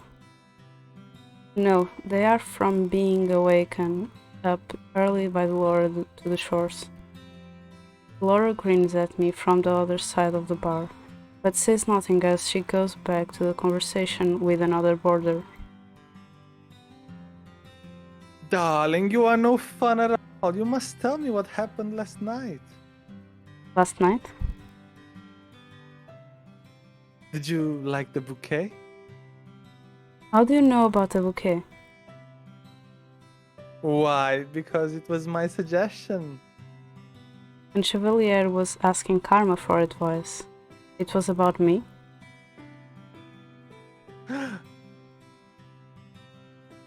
Look at the way she smiled, Anis. Last night must have gone well. I am confused. What happened last night? Poor girl, she's so I'm going innocent. to get Rumple. Anis doesn't Stay know like anything. that. Stay like that, please. Please. I'm going to get Rumple to give me all the juicy details when he comes downstairs. Please. Innocence is a virtue. Is what makes you happy. Please stay innocent. That is Chevalier to you. It's never good if you know too much. Chevalier appears behind Karma, smiling. He seems a lot calmer today than usual. He glances over Karma at me, and we catch each other in a silent gaze. Seeing his eyes remind me of last night, which makes me inadvertently flush. Chevalier just winks at me. Chevalier? What is that? Something you say when a person sneezes? No, that's his name, Rumpel. That is Chevalier broke his curse yesterday. There is a stunned silence from everyone in the immediate area. Even the Laura walks over to us. What's this about a broken curse? Was it you, Rumpel? He's going by something that sounds like a fancy cake. Parfait seems to be bursting in with excitement. Well, Parfait is also a dessert, so you want to go that way? Though she's her usual calm self on the outside, I can tell by the bounce in her step. And by the way she raises her voice to make an announcement that she's proud. When everyone has learned that Chevalier was broken his curse, people come to the table offering drinks and congratulations. Chevalier gets lots of in a crowd, mostly a woman, but much to my surprise, Chevalier does not flirt back with any of them. And then, in between our celebrations for Chevalier, the front door to the Martian opens and Waltz rushes inside. Where are Laura and Lady Parfait? I need to speak to them immediately. Okay. Waltz, you're just in time. We're all... Something has happened at the palace. Yep, I knew it wasn't the end. The room goes quiet at Walt's proclamation. A few people shift uneasily, in their chairs. Some try to go back to a conversation. Most people do not care what happens in the palace. They can tell by the tone of Walt's voice that this is bad. What happened at the palace? An uprising! Huh? What? A coup staged by witches. Witches have taken over the palace. Information is so sudden, it makes me dizzy. I reach out to grab the table, and my hand lands on the wood before I can sleep. Witches have taken over the palace? An army of them?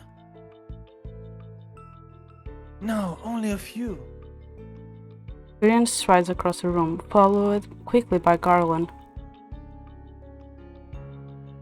What's this about witches taken over? We have some of the best knights at the palace. There is no way witches could break in under the palace guards. Unless they had someone inside helping them. Alcaster. No, myth. What are we talking about? You know him as Mithras. He uses a different name now. Sir Mithras, the king's advisor. He's a witch. There is no way Mithras is a witch. We would have known. Glamour. He used the glamour. Everything Walt says suddenly gets swallowed up in questions. Tyrion and Garland ask question after question while others start surrounding Walt to ask him what has happened to the king and his children. I try to step closer to listen, but I cannot hear over the frantic voices in the room. Sir Mithras? I never trusted him, but I never thought he would be a witch. The room only quiets down when Delore and Parfait come to punctuate the conversation with their own demands for everyone to give Walt space. The Martian boarders are all taken into the reception room, where Walt stands at attention, waiting to answer questions. He explains that he was looking into a rumor about Sir Mithras from only a few days ago, when he found out about the witches uprising. It was a surprise attack orchestrated by Mithras, who let the witches in through a secret entrance to the palace.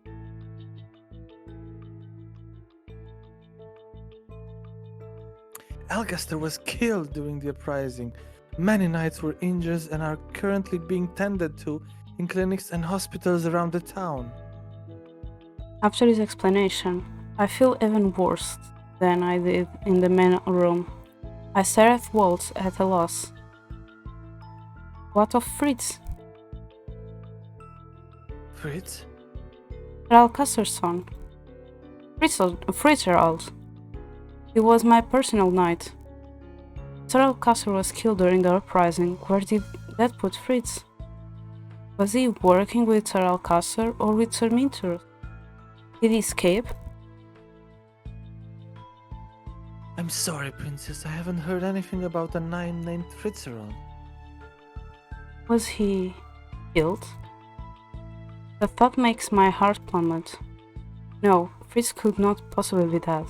I have to believe that he is still alive. I feel Chevalier's end. I remember lost endings. I feel Chevalier's hands on my shoulder briefly before it slides off. Are any of the King's knights remaining in the palace? If they are, then they're either being forced to turn against the king, or they're being killed. Is Mithras sitting on the throne? No, he usurped the king, but hasn't taken his throne. Walt turns to me and the expression softens. Princess, feel free to ask me whatever you want. I'm sorry I didn't answer all your questions earlier. I have so many questions, but I suppose I will ask them one at a time. I feel like this is like when the Laurent Parfait found us and made us ask questions just so we can catch up with the story. I feel like it's like that. Hmm. What has happened to the king and the others? I'm not sure. From what I've heard, the king and his family, your family, are still alive. I never cared for any of my step family, but hearing that they are okay is still a relief. Mithras may be keeping them prisoners for now. What is the glamour that Sir Mithras used? Laura steps in to answer the question. A glamour is a high-level magic used to conceal one's identity. It keeps even other witches from sensing you. Parfait cast the same magic on you shortly after you came to the tavern. It was to protect you from the evil witches. Hmm? The glamour can only be conjured by the powerful witches. It sounds as if this witch has been using glamour to hide himself from others.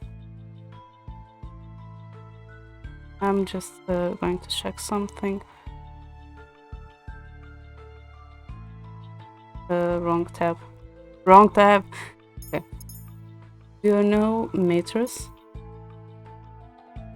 It was a long time ago. We both shared the same teacher. Teacher? Wait. Waltz, are you a... A witch, yeah. Waltz is a cursed witch. Poor guy. He smiles at me, but it is weak and does not reach his eyes. Was always very competitive. I thought that he had died at the end of the Great War, but he's been in the palace this whole time. His disguise is so simple. I should have realized his name was so similar, but You couldn't have helped it. That's what the glamour does to you.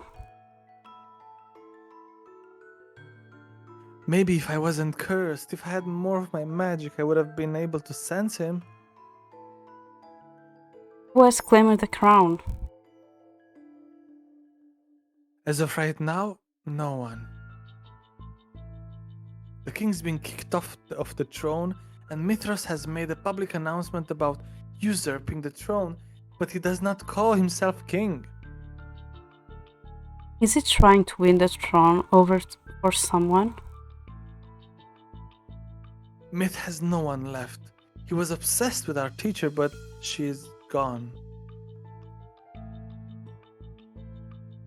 Maybe he has different alliances now?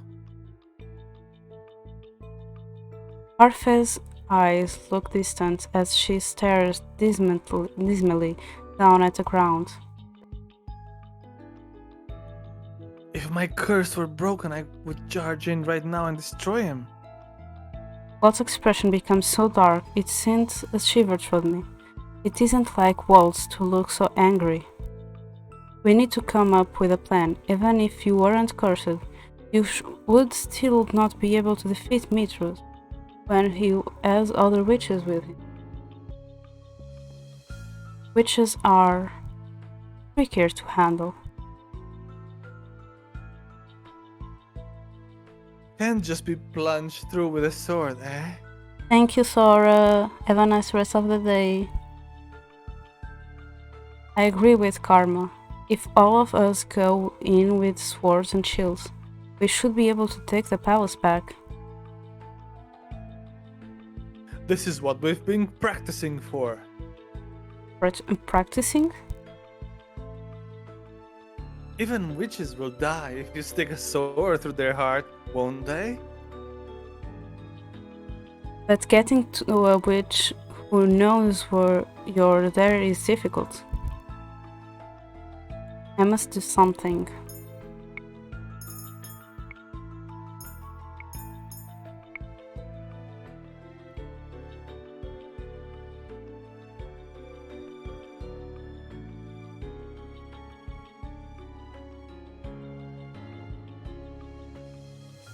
I'll pick the second one.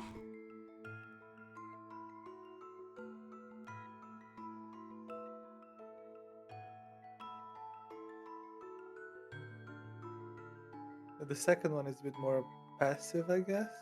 Yeah. This situation requires action, so I'll pick this one. But in the second time when I do the good ending, I'll pick this one. I'm not sure if I am capable of helping. I can use a sword, I can use magic, witch or not. In this position, princess, you are not safe. If Myth got a hold of you too... I feel Chevalier's fingers on my wrist. They tense as he looks at me soberly. Princess, it's not safe. Even the king himself was overtaken. But I can help so long as we have the element of surprise. Whether or not you want to help, princess, you really can't. You won't be able to use magic until your 18th birthday. That's when you become the bearer. I cannot let that stop me.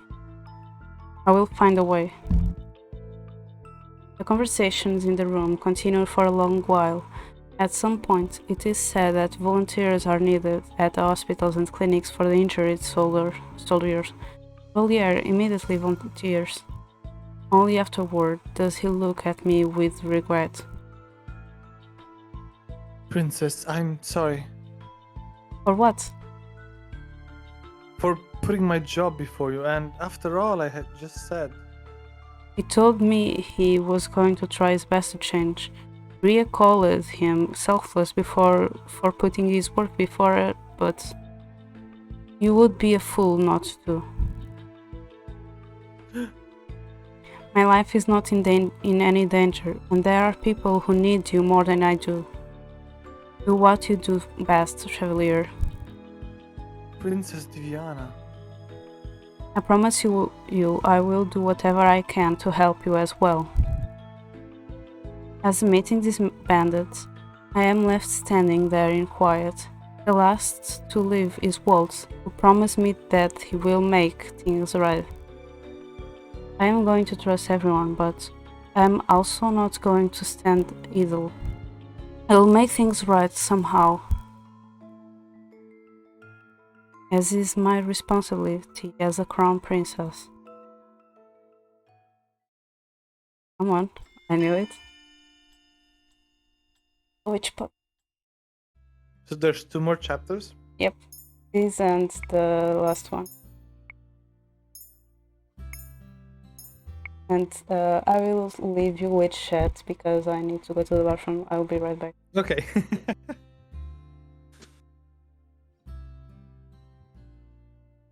Hello there, chat.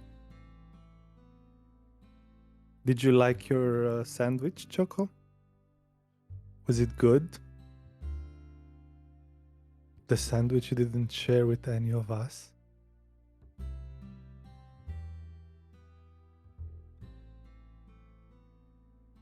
Now we're getting Donowald by Choco. Guess. How's your evening, chat? Are you ready for the weekend?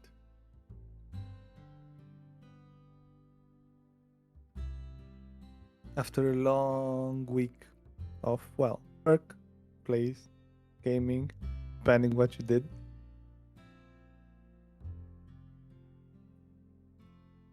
Are you ready to rest a bit? Relax, enjoy. And then get ready for another week.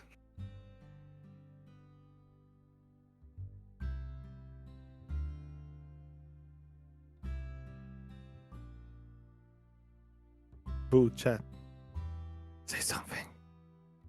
Choco. Choco's busy eating her sandwich, probably. She got a sandwich as well. It's a bit late, but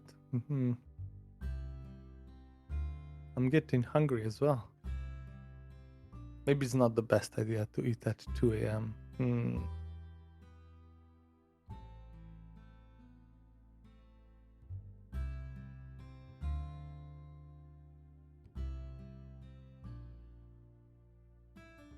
Choco is gone. Chat, this is the moment to shine. There's no moderation in chat. You can do whatever you want. What are you trying to do to my chat? Me? No, nothing. I hope so. That was Rumples. Please proceed. Another long night. The two of us are on our way back to the Martian after visiting a clinic in the town. We were there for hours, and it is a relief to be out in the open now, where I can feel the wind on my skin.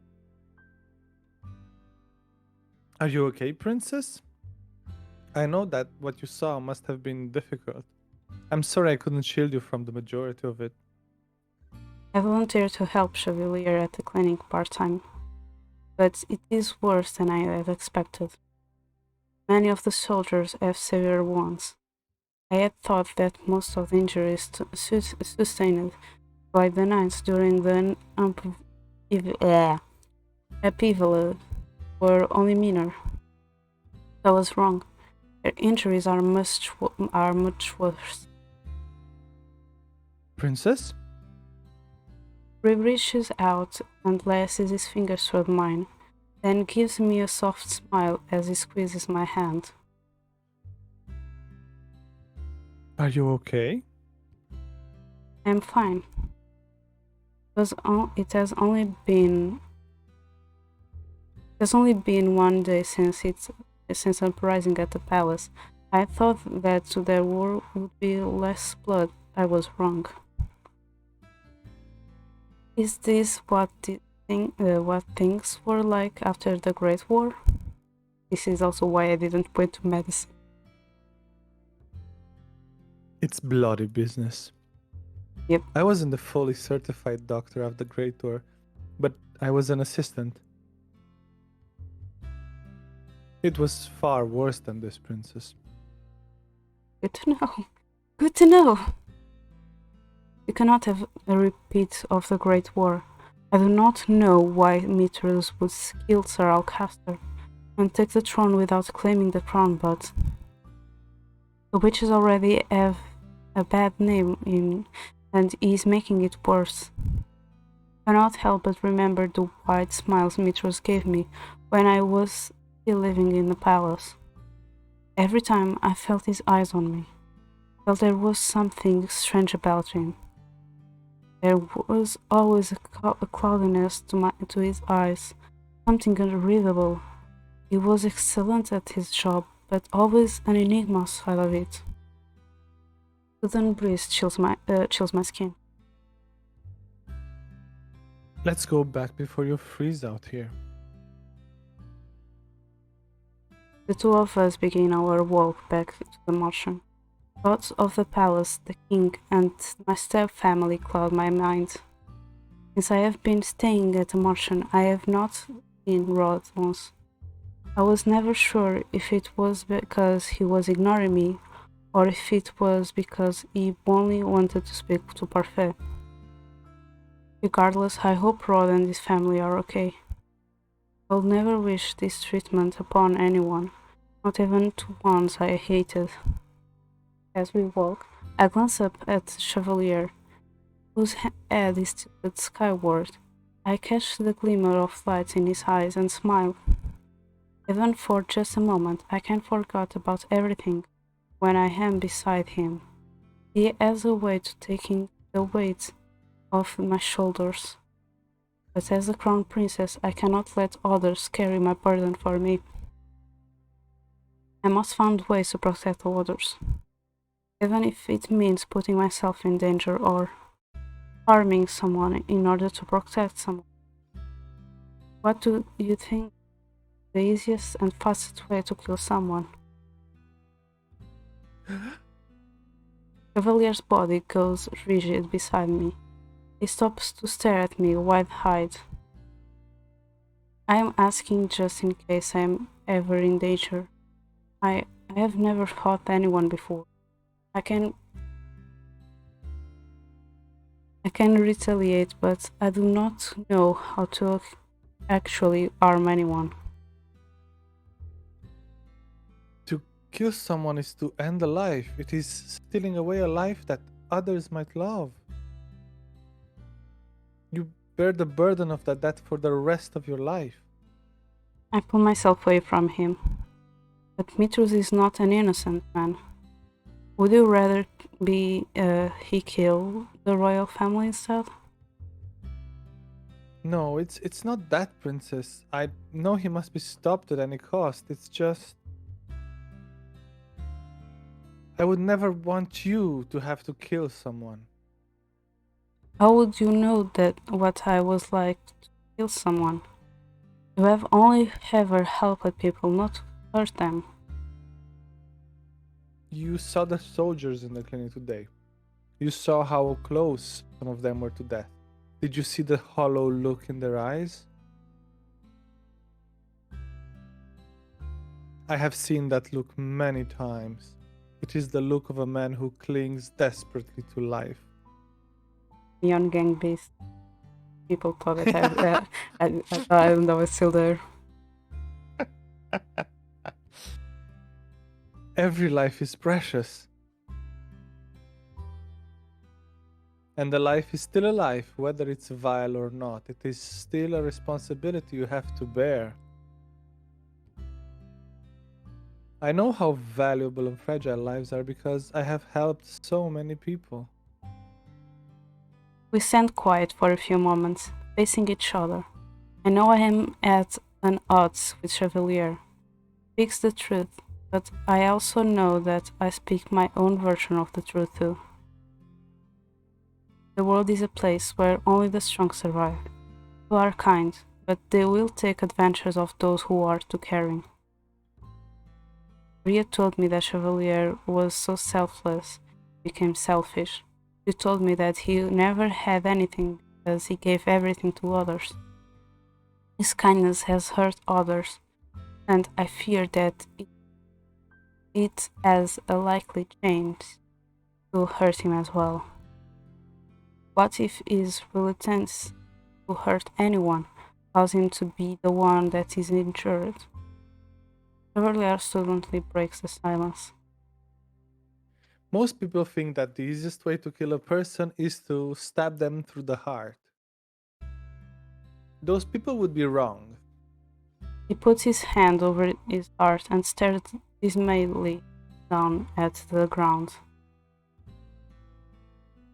He removes his hand briefly, but only to reach for mine.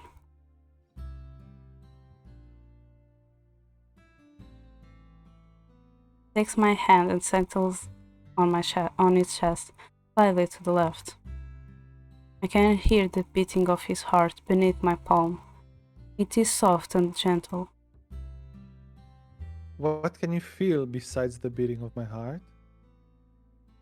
The ribs? Yes, in order to stab the heart, you have to get through the ribs. That's why most of the soldiers in there who got stabbed in the chest are still alive. If you want to quickly kill someone, you have to stab somewhere where it would be difficult to stem the blood from a wound. Do you have any idea where that might be? Ooh, both of options are good. Options are good. But the neck one is more quickly. The abdomen one. So I believe that if we gave the wrong answer, like to him, it also may be like the wrong answer in general. I'll put the abdomen because in the neck is more difficult to stop the bleeding. Yeah.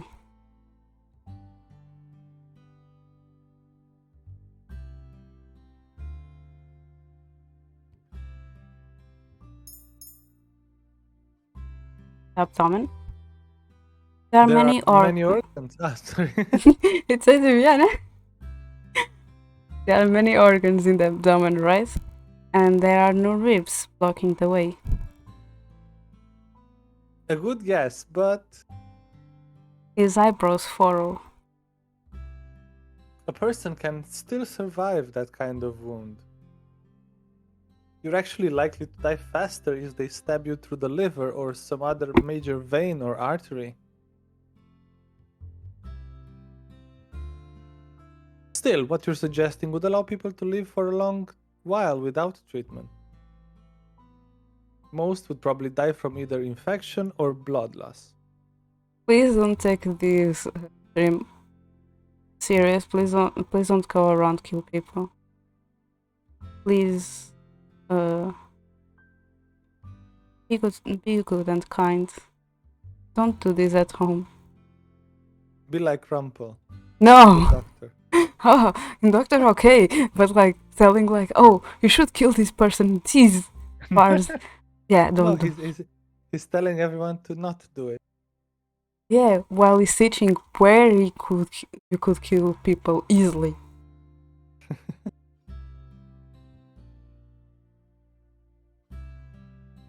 The place you'd actually want to stab or slice is a part of the neck. Cavalier moves my hand to the side of his neck. His fingers curl slightly when I feel his heartbeat reverberate beneath my fingers. This part is where you can find the jugular vein and the carotid artery. I run my fingers down the length of it, and I shudder. A mischievous smile brightens his face. Not only does cutting at the neck stop blood from going to the head, but it also makes it spurt.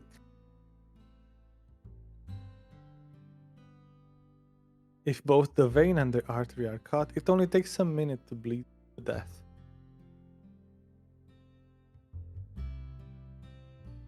Thus, one of the best ways to kill a person would be through the neck. Why are you telling me all of this now? I was just enlightening a new pupil with an anatomy lesson. You asked me a question and I responded as a teacher. I don't need. I'm from science. Cavalier's fingers loosen on my hand, and I grasp his hand tighter in response. Princess, I don't want you to have to bear the burden of a murder.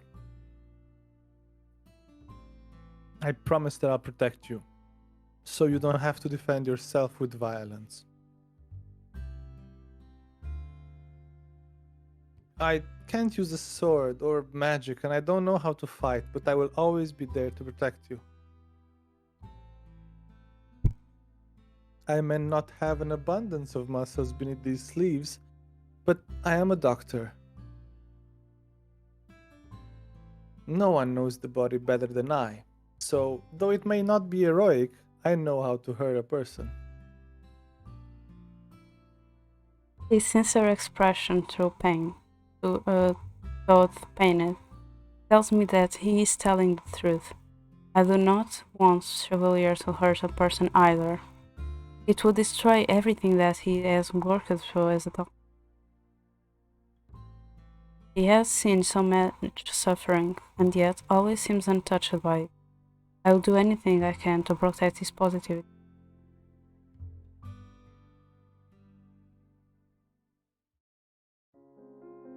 The Martian was quiet when we returned. Everyone had already disappeared into their rooms, and so I went straight to mine. I also forced the Chevalier to go back to it. He has been on his feet all day, and he needs to rest. I plopped down onto my bed as soon as we returned home. I glanced briefly to the side where Chevalier's bouquet is in the vase Parfait had given to me. Who is it? Parfait. Come in. You've returned. Parfait looks paler than normal. I realize with the start that Chevalier did not tend to her at all today. Don't look at me like that. I'm fine. You were the soldiers at how were the soldiers at the clinic? Not good. Many of them have been gravely wounded. Some said they remembered magic. Others say They do not remember anything at all.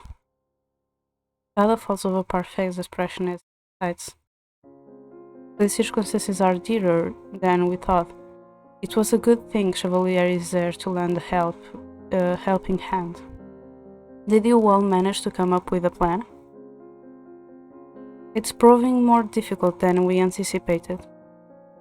Delore and I are willing to put ourselves in danger, Waltz is too, because he can use magic to a certain extent. The Knights and Karma have their blades. But Chevalier, I do not want to involve him in this. Because you're worried about him. Of course I am.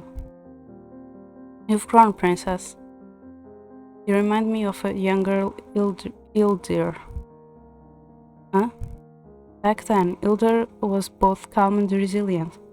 One moment she could be smiling ear to ear, the next she could be strict and then immovable as the coldest ice.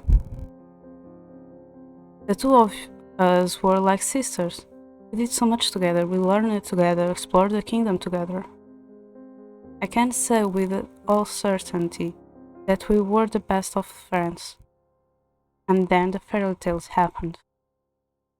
When Ildred killed the first human, she was corrupted. Her darkness swallowed her whole. I do not remember a time before Mother was corrupted, and so I cannot imagine the woman Parfait describes. I know the old Ilder would have wanted to show you the beauty in things, Princess. She would not want you to suffer. I'm sorry you became so embroiled in things. It was inevitable. If Laura hadn't cursed me, then I would still be in the palace, and I would be just as helpless as everyone else. So while I am out here, I have the responsibility to help everyone. Such an incomplete glass slipper at my neck. I still haven't even done 3 good deeds. Don't look so sad. You'll complete your 3 good deeds and things will go back to normal. And of course, you'll still have friends here when you return. And come your 18th birthday, Laura and I teach you about magic. Waltz is eager to help too. But for now, our top priority is the plan. Rest easy, Princess. Things will work out. It is hard to believe that this problem could be so easily solved, but I will try to believe. When Parfait leaves, I am left on my own thoughts. I hope everyone at the palace is okay, and that they can hold on until we come up with our plan. But I feel like we are already running out of time.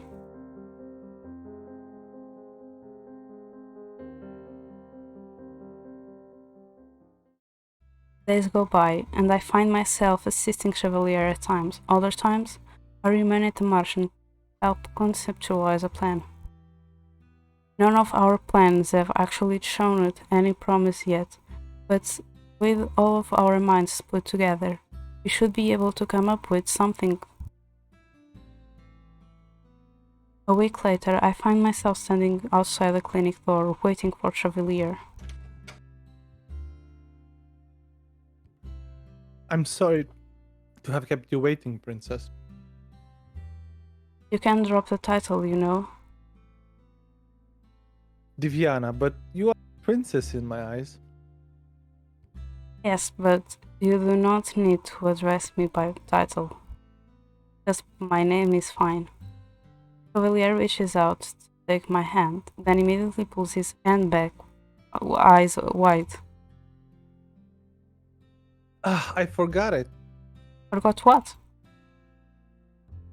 The medicine that I needed for Parfait. Give me a moment, Diviana. Chevalier plants a quick kiss on my forehead before running inside. I stare at the stars as I wait. I turn, but I see no one walking around the plaza. I inch closer toward the door of the clinic as I take another look around. Boo!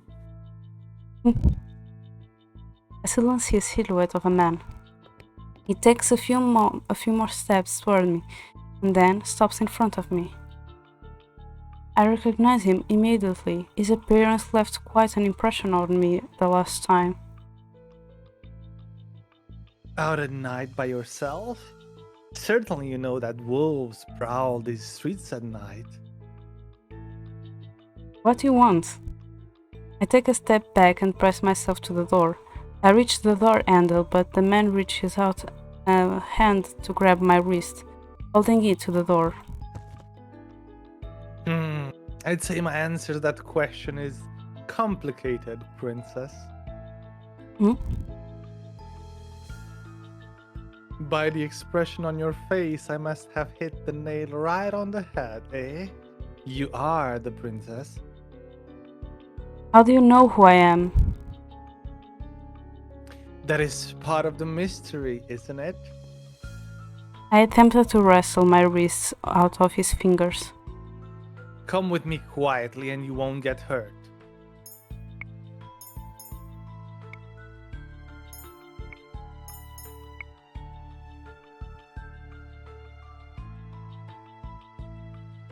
I will go quiet.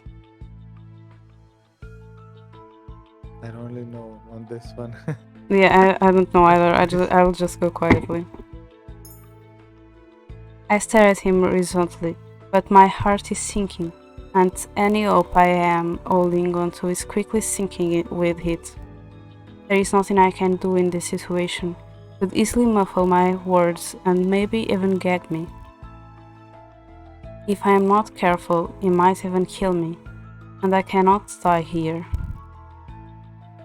Nothing? I thought you'd at least try resisting a little, but if you're not going to act first, then I will. The man opens a small vial right in front of my face. Something sweet wafts in the air, and I suddenly felt myself falling into darkness as I collapsed.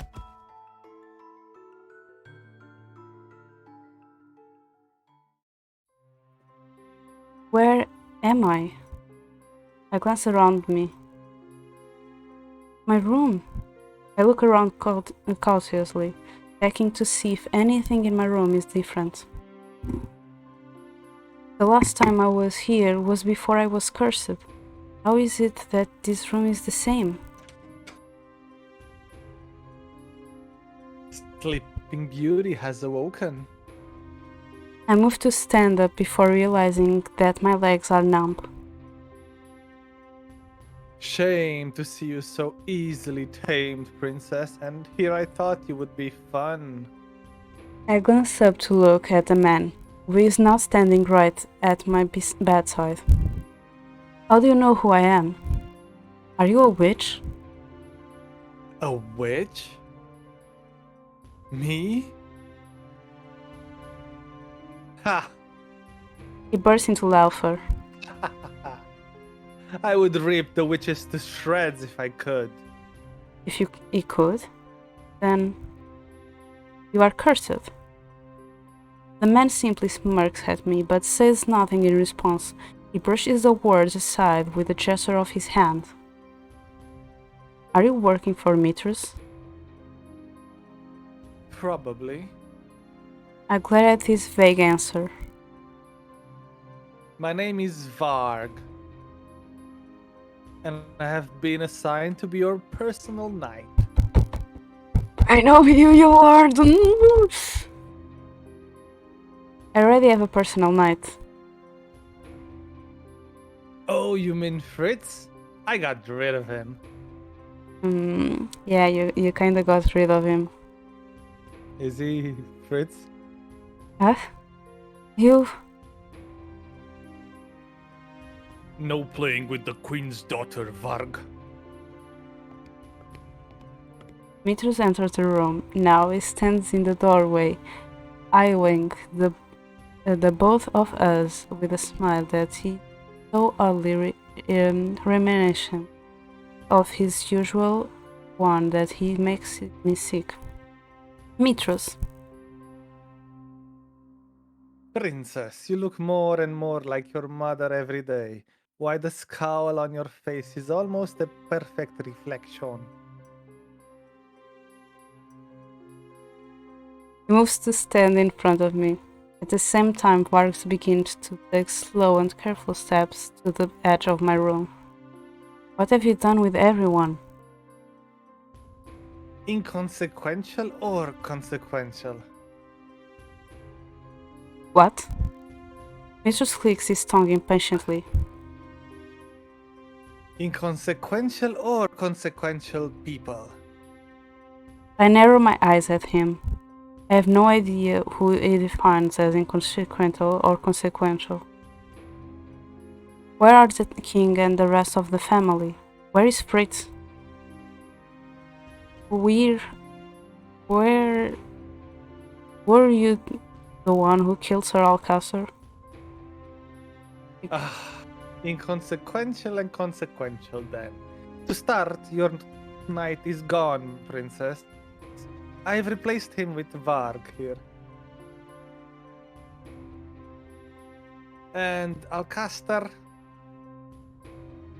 Sorry, I think my Discord is dying.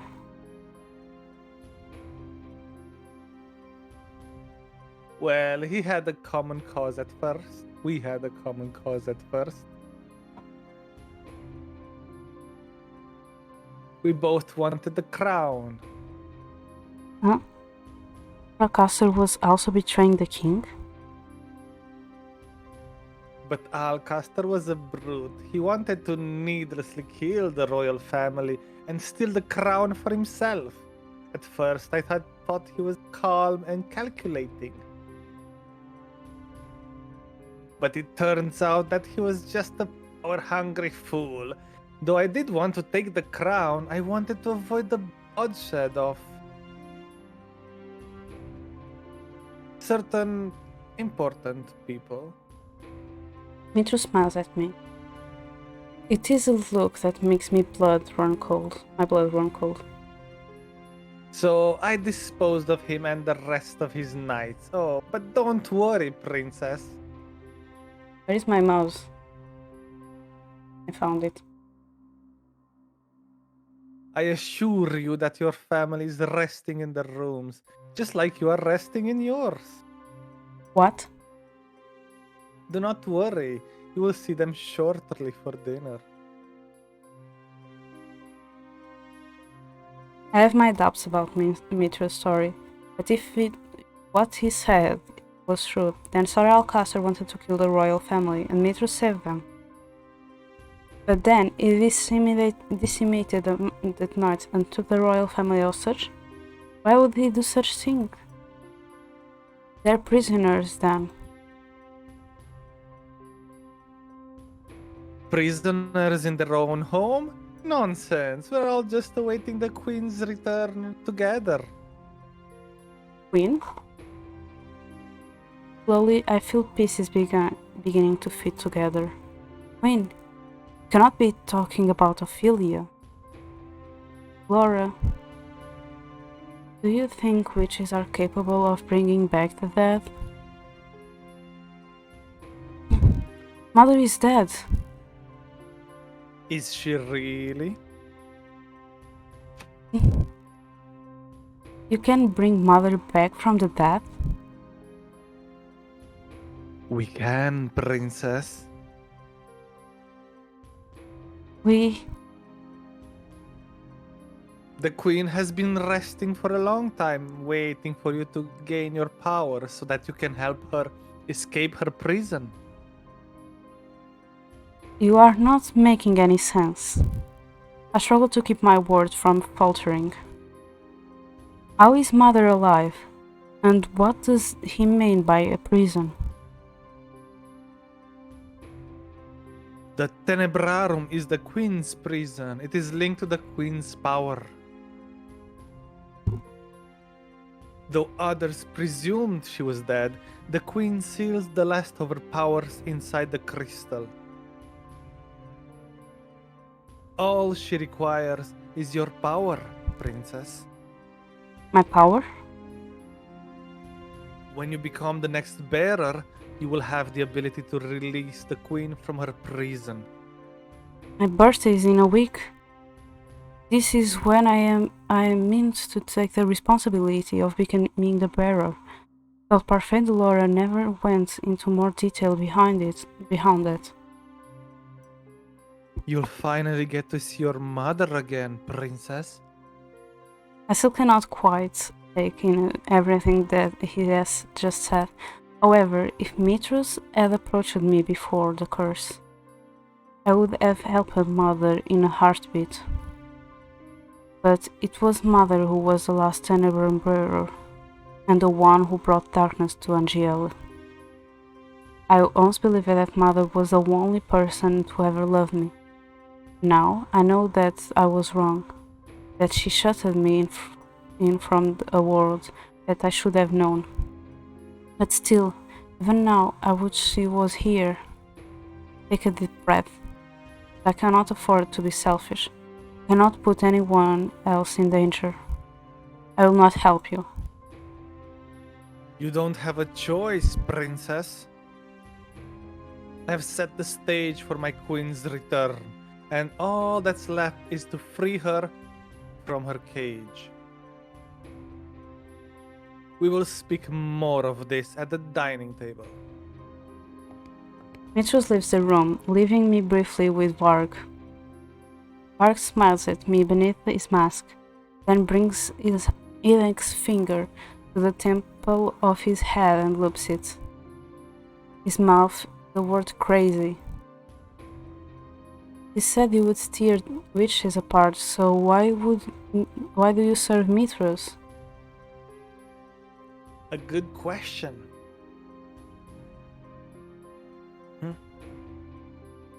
You are not going to answer me? How perceptive of you, princess. He smirks at me before following Mitrus out of the door. I am once again left by myself in the room. Everything Mitrus just told me swirls through my mind. My mother, alive? And he killed everyone only to take the crown and keep it for her. A shudder runs through my body. She cannot return. Spend the next hour looking around my room for things that may aid my escape. Need to go.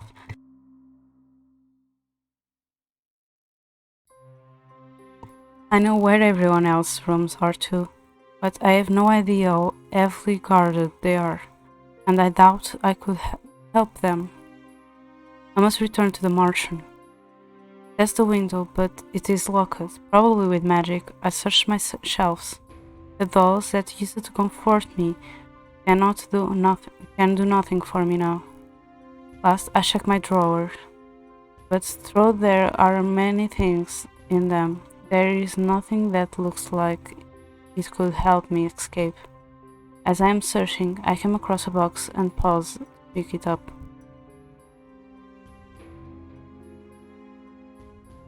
I remember this.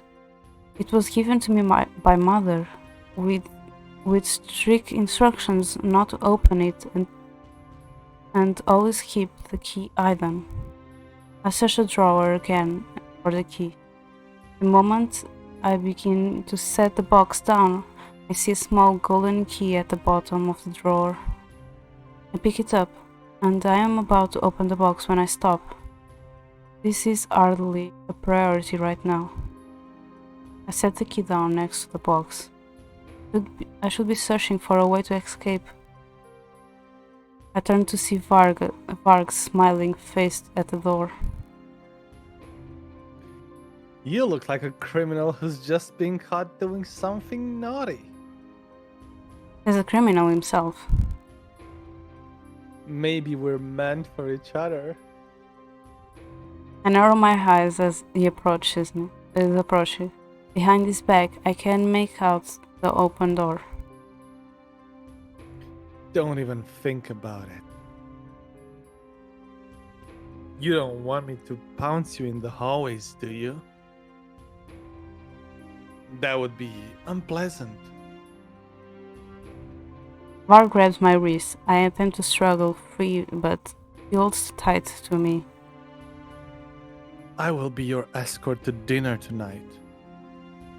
I keep my head held high as Var escorts me from the room. I can't even read.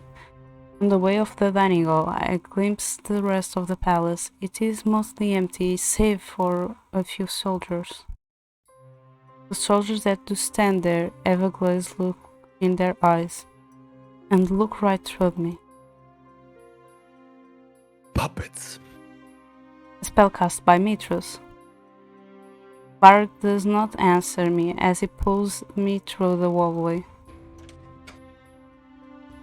Soon I find myself in the dining hall. The guards, usually standing by the walls, are gone. Now there is only the royal family, and they seem to be unarmed. You? I can see recognition in King's eyes. My heart flutters as he stands, or tries to. He manages to rise, but only just barely. I notice that his feet stay firmly planted where they are. Everyone's body looks exceptionally stiff. Is this some kind of spell? You are the girl that was outside my palace months ago. Mithras, what is the meaning of this? I notice that the king is not at the head of the table as usual.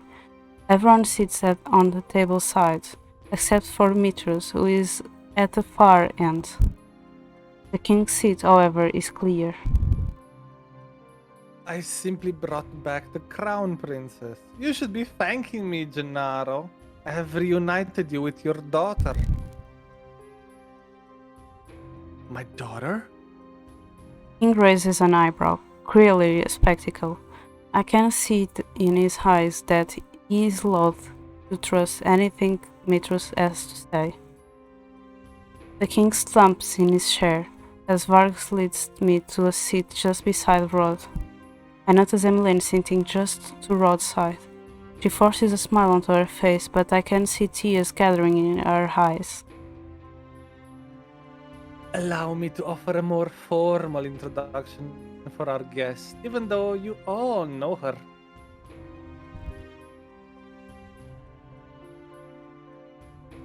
Her name is Diviana Riela Briton, and she's the crown princess of Angiel.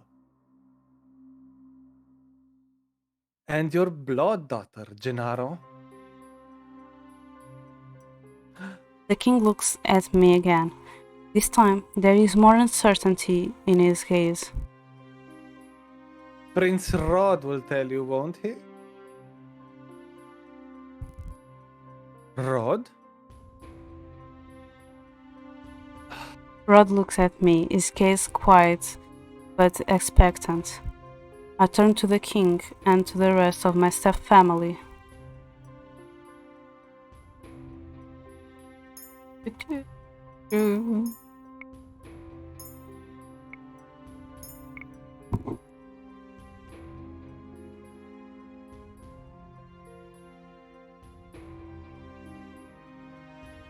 Like, the first one doesn't sound as mean as it would be before she becomes good, but I don't know, it sounds strange for me. Pretend to be not princess? It sounds strange for me saying it is nice to meet you. Yeah.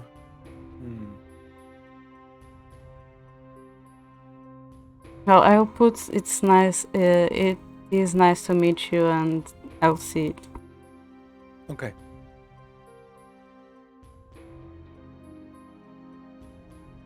You've met them before, right? They were my family, so before you were cursed, right? So like Rod always knew who we are. He went to the Martian in purpose just to see us there and to believe that we were really cursed, because it was like, why no one remembers her? Why is everyone acting so strange? So we went to the Martian in order to be certain that we were cursed.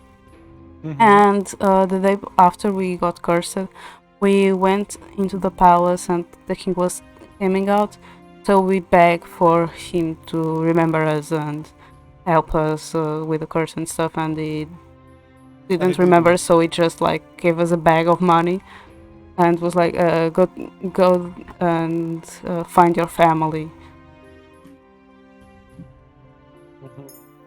It is nice to meet you. There is no point in trying to convince the king of my birthright here and now. I would only confuse him more. Now he is not the time or the place. I glance at Mitrus, who is smiling at me expectantly. Besides, Mitru must have a reason for insisting on my birthright right now. Most likely, he just means to confuse the king more. If that is the case, I will not play into such a petty scheme. My name is Diviana. Thank you for your kindness that one time. Rod looks shocked. I scowl at him before turning to look at Mitrus. Mitrus' smile was twisted in a frown. I feel proud of seeing him caught off guard. Crap, it was the right. You did good. Diviana. Diviana, what are you doing here? Gennaro, she's undoubtedly your daughter. That is why she's in the room that you have been taking care of. What? The king's eyes widen. He looks at a loss for words. Princess, the king has been keeping your room clean and tidy for the sake of nostalgia, and he has no idea why. Magic works in interesting ways, doesn't it? I was wondering why my room wasn't changed, but could it be that the king remembers me somehow? I look at him, but he has already glanced away from me. His expression a complicated twist of confusion and helplessness. It seems that even the king does not fully understand. I turn to Mitrus. It can work in both good and bad ways. Ah, yes. The fairy tale curse is terrible, isn't it? I catch Varg's eyes from the side of the room. He glances away from me, and I follow his gaze to the corners of the room. I hadn't noticed them before, but now I see cloaked figures idling in the shadows. Witches. They must be the ones holding everyone in palace if they try to escape. But not all magic is terrible, like the magic we will use to revive the queen. You are insane. Hildur is mad. You have no right to refer to her by name. Then she envelopes Keep my the... wife's mouth. Remember the meme with Will Smith. The thing is, isn't even like it was the king's wife, isn't Yeah, it should have Mitrus? been him. It's Yeah. just like, you know, that kid that loves his teacher so much that he got like an obsession for her. Mitrus Ah. is like that. Is he her brother? No, he's his apprentice. Ah, okay. Because like Walt said that he and Mitrus were both apprentices from the same teacher. Yeah. And that Mitrus developed a really deep feeling toward her. Healthy obsession. And like the only person who can be her is our mother.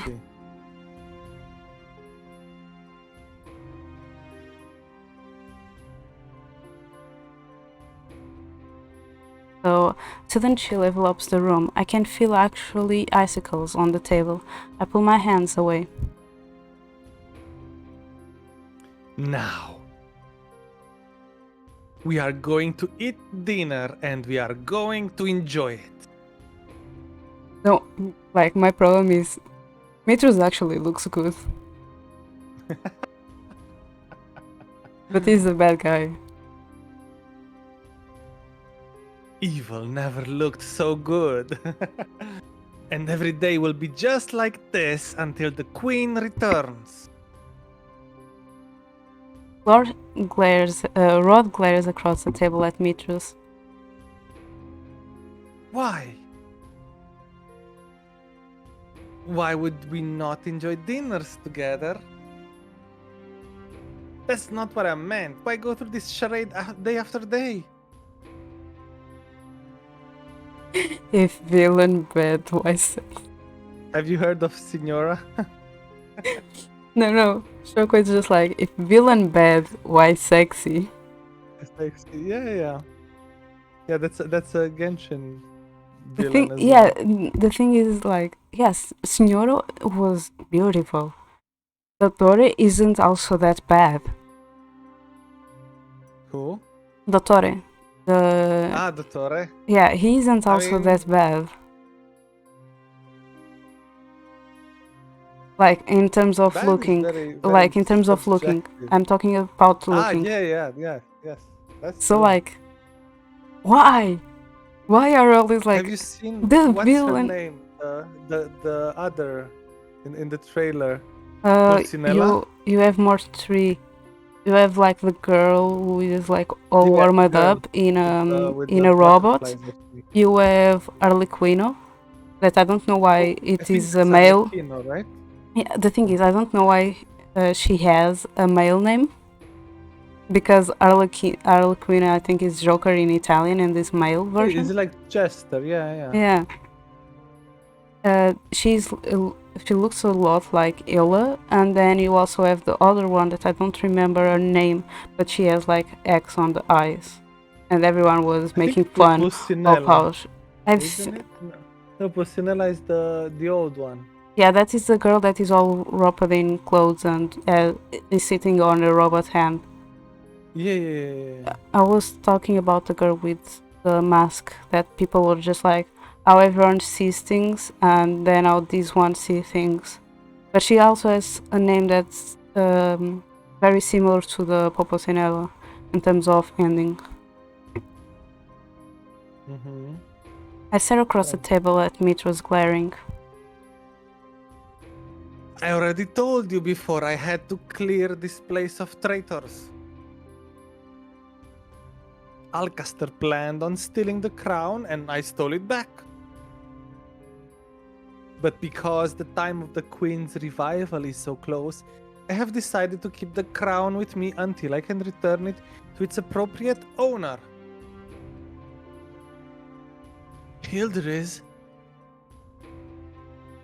Queen Hildir is the true owner of the crown. I thought it best that we all wait out her arrival together.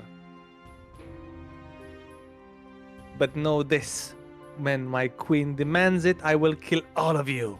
I simply refuse to act without her orders. This time, guards came into the room with food. They set it before us, and we are forced to eat beneath Mitra's watchful gaze. Oh, that is horrible!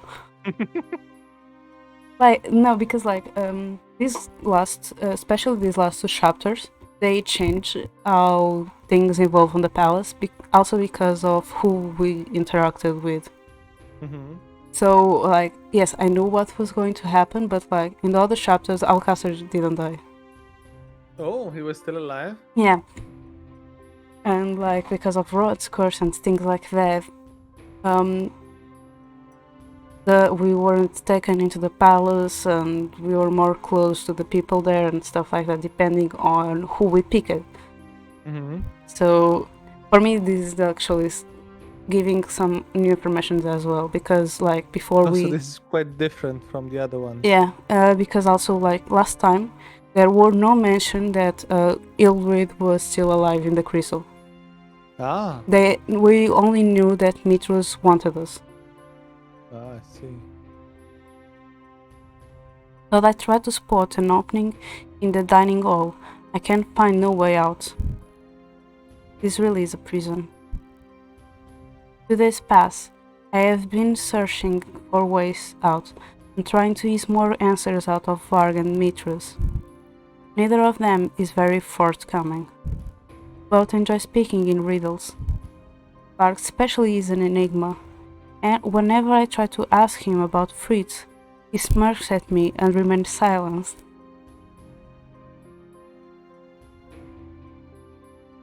What, not going to try asking me any questions tonight?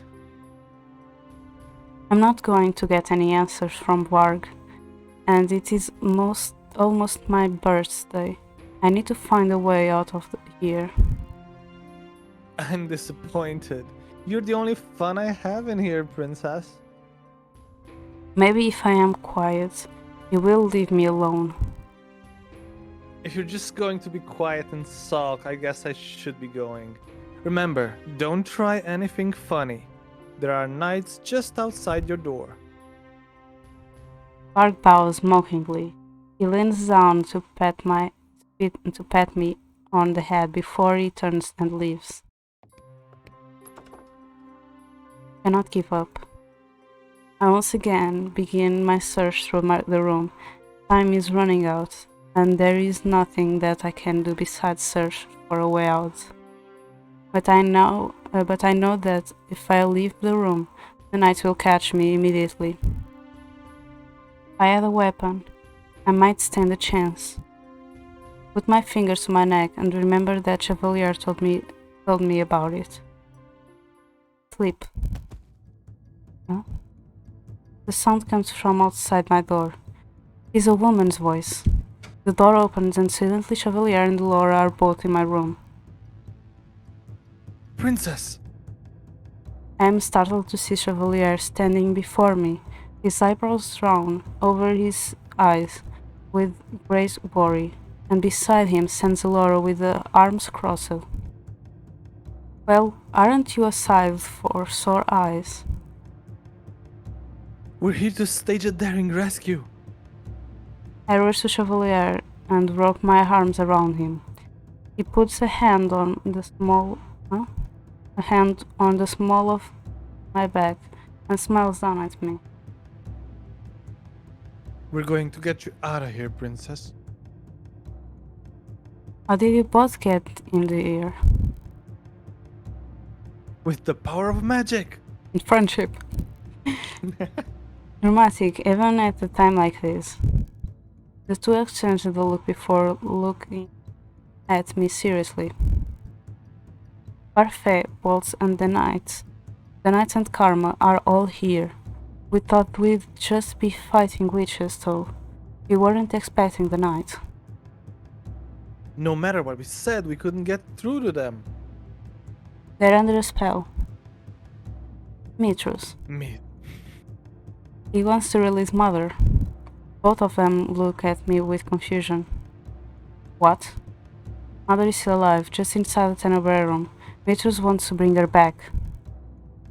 That is impossible. The queen is still alive? Chevalier looks worried while Dolores' expression is more rigid and resolute. I cannot let that happen. I don't know how the queen would be alive in the first place, but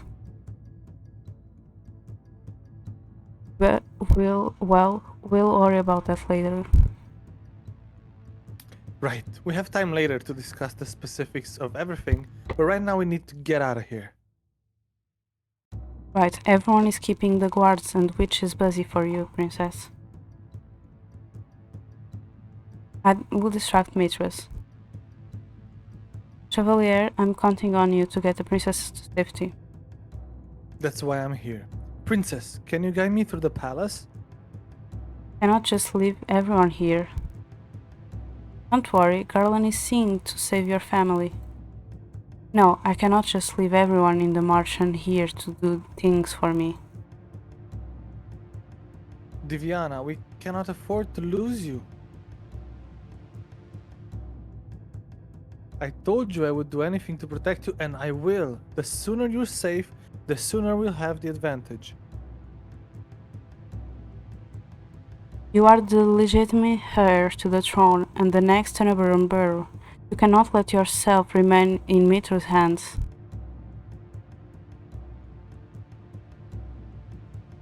The situation is indeed most dire, so for now we must hurry. I nod my head feebly.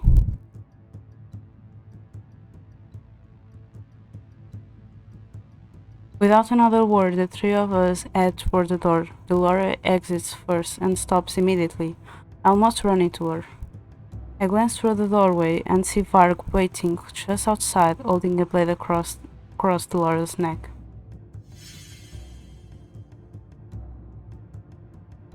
Delora holds up her hand and deflects the sword as it slides harmlessly past her neck. Varg slides away, still holding out his sword. His usually smirk is half-hearted at the best. Get out of our way. You're awfully demanding, aren't you?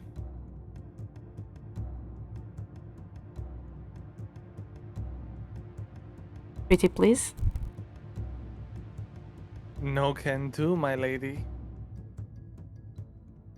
Shame.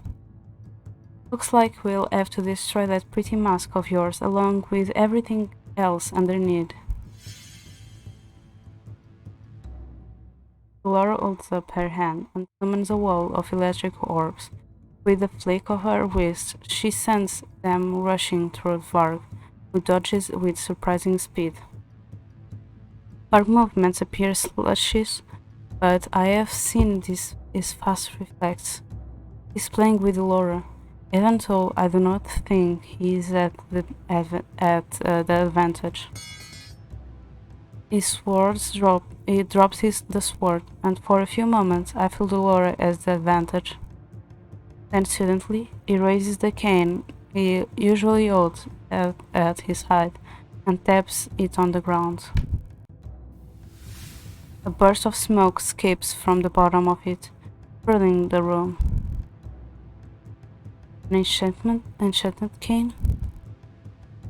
You're not the only one with tricks up your sleeve. Laura! Cavalier, get her out of here. Let's go, princess. Cavalier takes my hand in his and begins to lead me away. I turn to glance back at Laura and Varg and realize that while Laura is completely on the offensive, Varg does nothing but dodge. It is as if he is trying to buy time for something. I banish the thought from my head as Chevalier pulls me down the hall.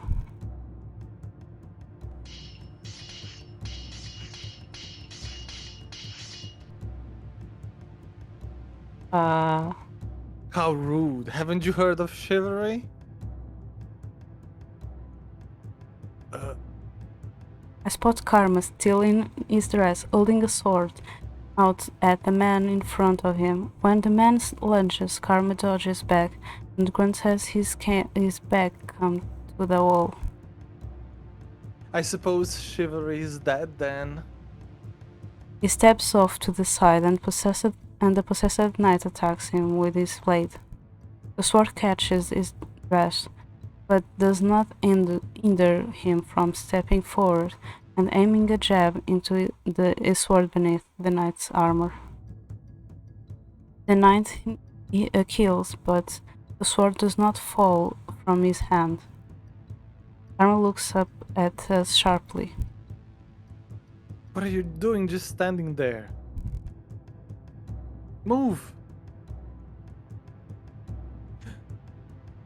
It takes me a moment to realize that just as I was frozen, so too was Chevalier. His face is pale as he grabs my hand again and once again starts rushing me down the other end of the hall. Chevalier's steps are wider than mine, and I have to struggle to keep up. But the further we go down the hallway, the more apparent it becomes that there are too many obstacles in the way. We pass Julian and Garland as we move too, and they manage to clear a path for us. These knights, will they not stop moving until Mitros is defeated? I hope the king and everyone else is safe. As we pass Julian and Garland, I tell them where the royal family is. I have no way of knowing if the words reach their ears amidst all of the sound. Chevalier. So the stab wounds in the armor that I saw earlier were from the knights themselves. But why would they battle each other? What? The punctures in the armor that we saw at the clinic, the stab wounds in the gut and at the arms. Chevalier's eyes are so distinct. It is as if he is looking right through me.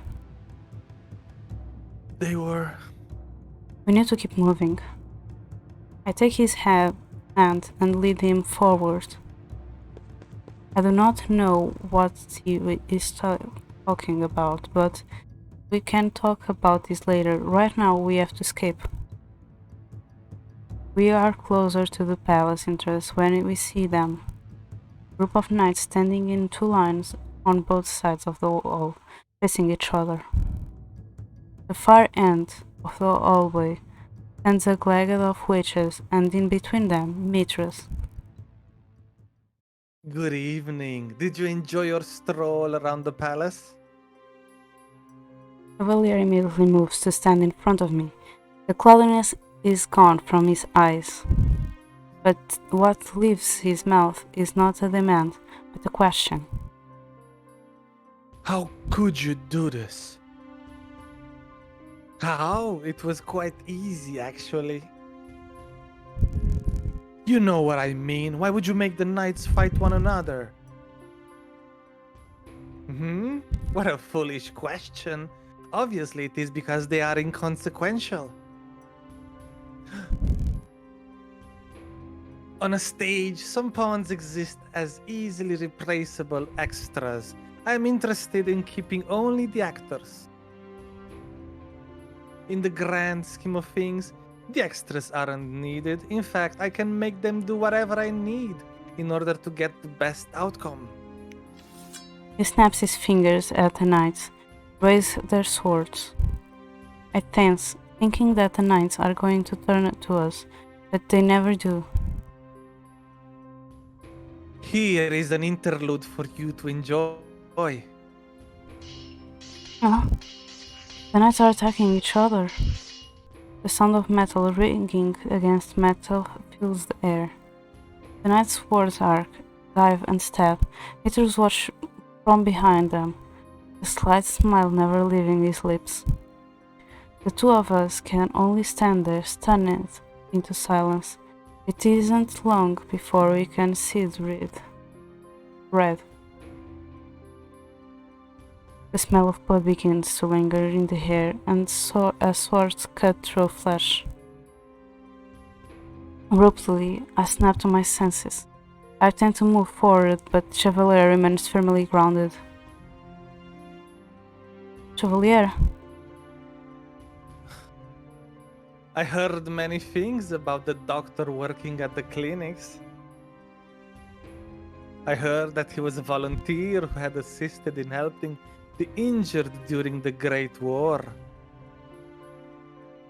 I also heard that, until just recently, he had been cursed. I knew immediately upon seeing you that you were that volunteer. I suppose it is unavoidable that you and the princess know each other, but to think you would be so close. Chevalier just stares blankly ahead. He looks almost like he is under a spell. His eyes are glazed. I continue to call his name. His eyes follow the sword movements of the knights, and he does not even spare me a glance. Have I unraveled the doctor?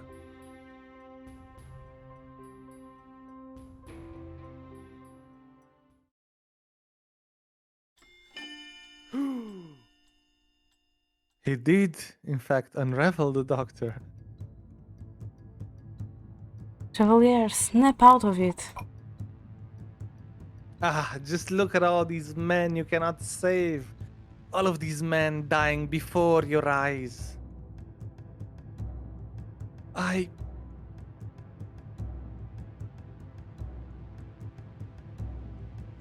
Chevalier, we have to get away from here. How many people have you really saved? In the grand scheme of things, You have no talent. That is why you sought help from a witch.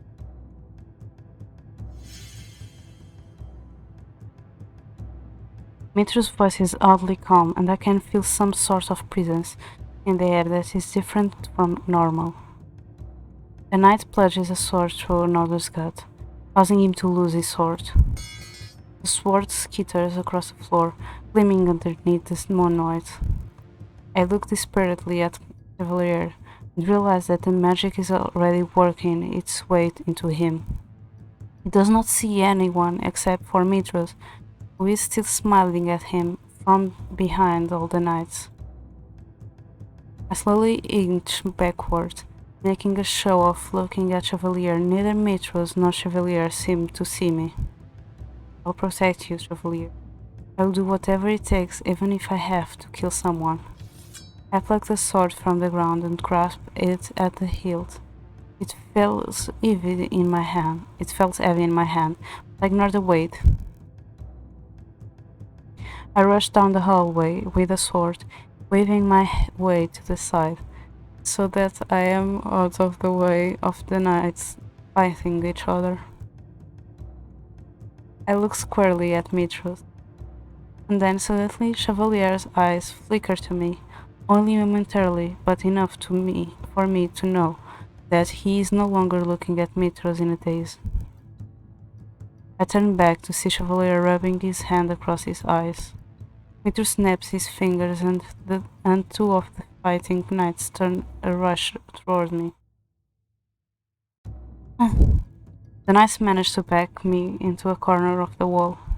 I hold the blade out as they bear down on me and close my eyes. My hands shake, and the hilt but I stand resolute, ready for the blow. But it does not come. Moments before the knights raise their swords, I am aware of breath on my cheek and the beautiful violet eyes staring into my own. Viviana. Right. Yep. But the word ends in a grasp, as a blade is buried deep into Chevalier's chest. No. His words fade as his hand slide down on either side of me. He slams and his head falls to my shoulder. No! A raw sound escapes my throat as I feel the warm leave Chevalier's body. Chevalier! I scream his name. Thank you for the reading, Choco.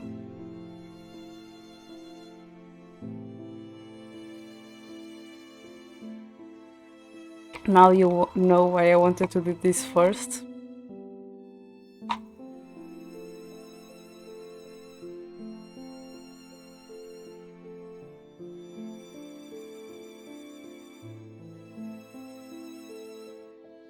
Thank you for that, pet, Illy. You also need that pet.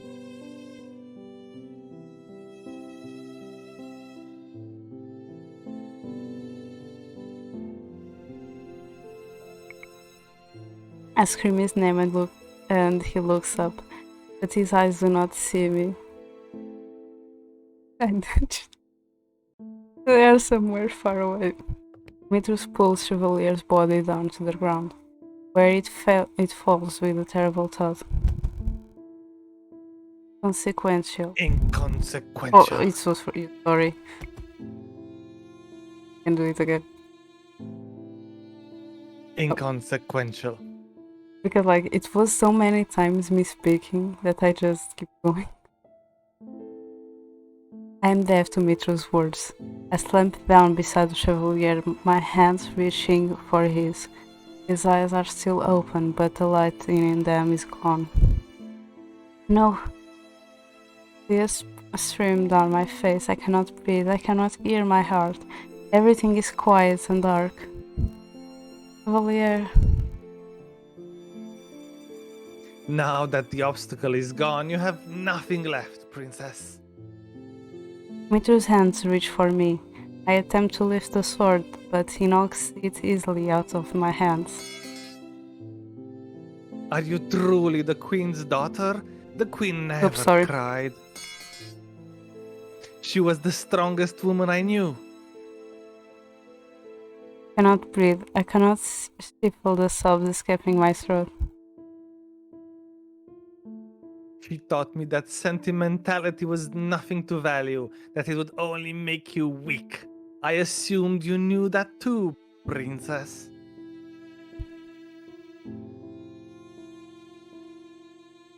But I was wrong. It will be a good thing when the queen is back on the throne.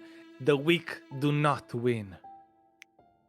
He snaps his fingers, and the witches congregate around me. Now we shall use you to bait the fairy, and then everyone else will fall. I will unravel this effort at its heart.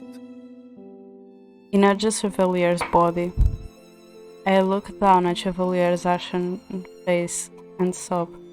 I let the tears gather in my eyes until I cannot see anything. Nothing matters anymore.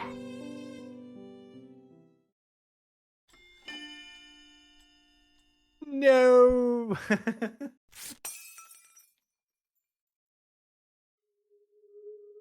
I died and turned into the villain.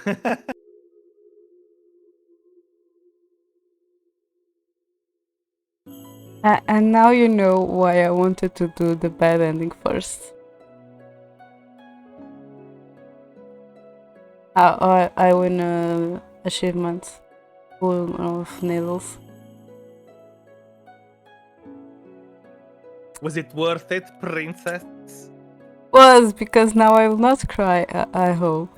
I cried on Karma's happy ending because one part wasn't happy, and then I remember Rod's ending, and then I remember that part isn't happy as either. I'm crying.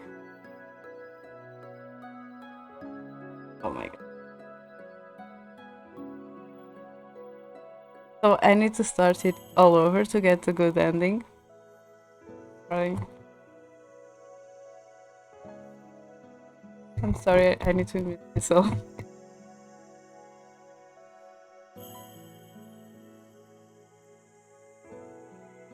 So how are you doing, Choco? Did you expect the twist?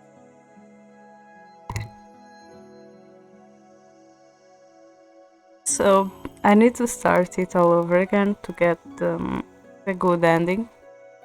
So I was wondering if you all wanted me to continue doing like I did, like reading everything with people that came in to help me, like Illy, Mara, Zeph, Ace, whatever comes, or if you would prefer for me to skip to the choices and make the good choices and read only the part that I haven't read related to it.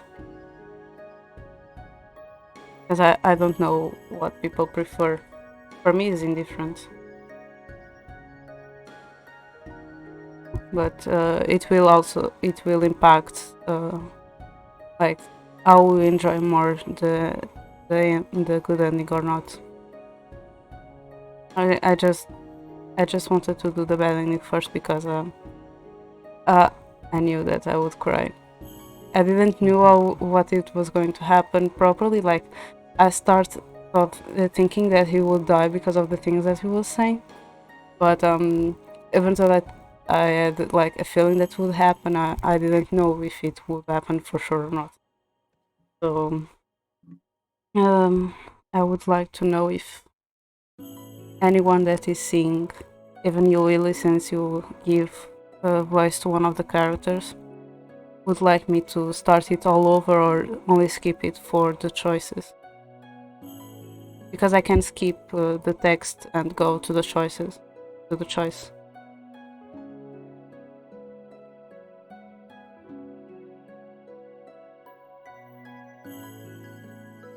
The choices change other things as well, and if I'm not mistaken, to get the full gallery, we need to get a lot of good choices. Let me just showing. Sorry. Where is it? So, like, we have these two images. I know that one for sure belongs to the good ending, but this one, I'm pretty sure that we can only unlock if we do all of the good choices. Where would the So that yes, where this would will the choices happen. diverge? Sometimes, like you give an answer, they will give like the when you pick a choice, what they will talk will be a little different, but then it will reach a common part with the other one, and then sometimes even further there will be something that they will say that they didn't tell us before. That actually happened to Karma. When we talked with Karma in his room, then we were going to the palace, and there was a part there that in the bad ending wasn't there, but because we pick a good choice on the good ending, there was more of a talk that weren't there before.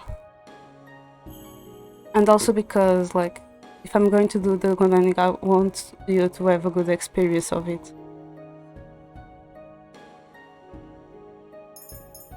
I don't know what that emote is. Like, you are loading. What do you want me to do? Choco thinking. But yeah, I'm not going to show Rod and Karmus because I don't know if anyone wants to do them. But since I did Rumple on stream, I'm showing, and on the misc, most of these appear on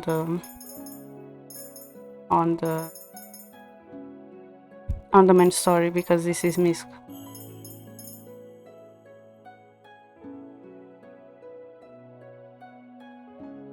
Yeah, I'm asking because it feels like it's going to be too repetitive. Then I feel like if I don't do it, that will get, like, you will not enjoy as much the good ending as you will do.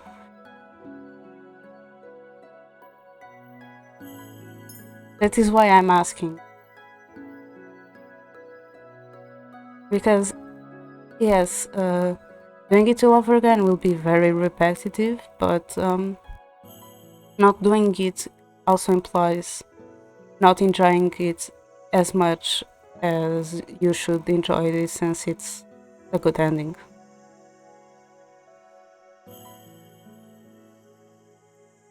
You can help me decide as well, doesn't need to be only Shoko. I am but a humble servant. You are going to give voice to one of the main characters. I think that you have quite of an impact on it as well.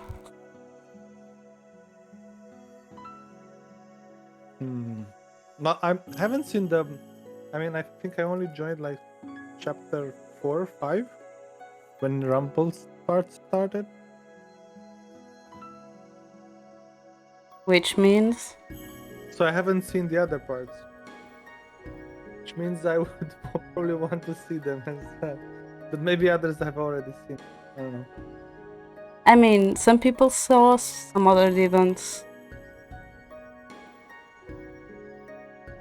I would leave it up to you. Choco! Do a pool! I don't know anymore. Yes, the thing is, I don't know because, like, I know that Zeph was a bit sad that he missed Karma's and Rumple's fight.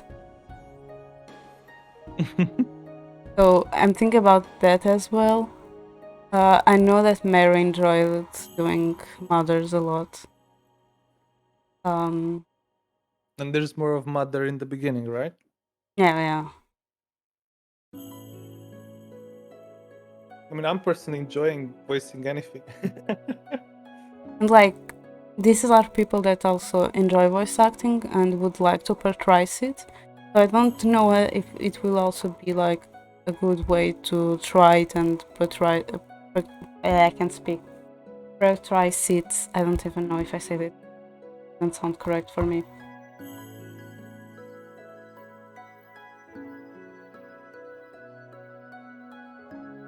Like I can start with Illy, like the prologue now, and then ask further when people are joining me to. Because right now it's just me and Illy, and I know that Illy doesn't mind because he lost part of it. I haven't seen the beginning anyway. Yeah. But like the other ones, I'm just going to ask them when I can, or they are here, or whatever. Yeah. I don't need to know that. They like to. I already did. Oh yes, in the beginning I This is also the most important choice, isn't like it? in the beginning I don't know what I did, but I pressed something and I skipped a lot of stories, so my bad. So once upon a time, in a kingdom far, far away, there were two crystals. One was the crystalline Lucis, protected by the ruler of the fairies. The other was a crystalline Tenebrarum, which was watched over by the eye leader of the witches. The Lucis was sustained by love, happiness, and joy. The Tenebrarum by fear, anger, and hatred. The fairies and witches lived in harmony with the humans of the kingdom. They regulated the powers of the crystals in order to maintain balance between darkness and light. For there can be no joy without sadness, no courage without fear. The kingdom was at peace for a time. Then one day a traveling bard decided to write stories, tales of the magic or wonders of the kingdom. He named those stories fairy tales. In fairy tales, the light always emerged victorious, and true love was usual reward.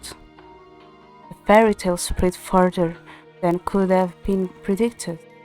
The humans of the kingdom began to believe that fairy tales were true, and that the magic of the witches was inherently wicked and cruel. The witches became hated and feared. Eventually, they were hunted like animals. The witch hunt. The eye leader of the witches, in all of her anger, created a fairy tale curse. You think we are wicked? So be it. Just as you have taken our happily ever after, we shall take yours. The witches used the fairy tale curse to attack humans indiscriminately, ultimately throwing the kingdom into chaos and darkness. The ruler of the fairies, the Lucis Prayer, sought to regain peace.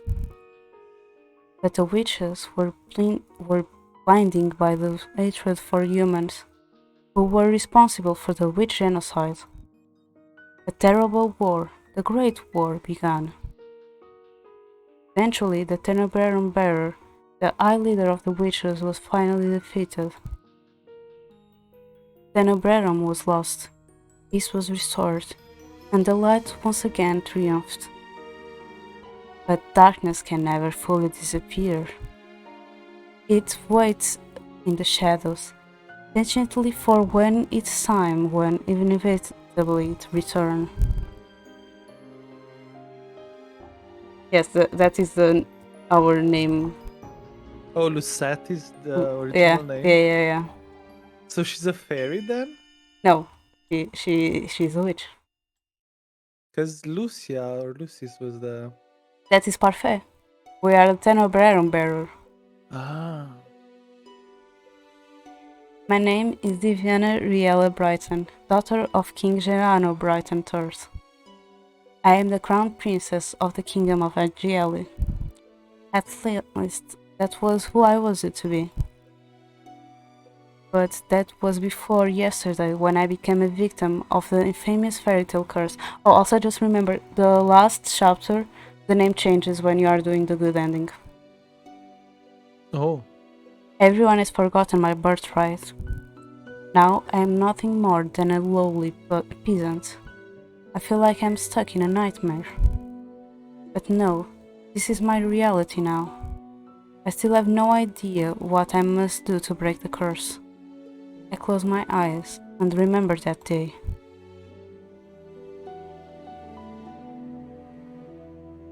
I had started out like any other day.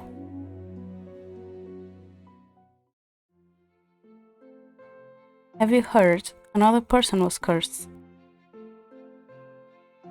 I'm on my way to the dining hall for breakfast when I stop and listen to the sound of hushed voices.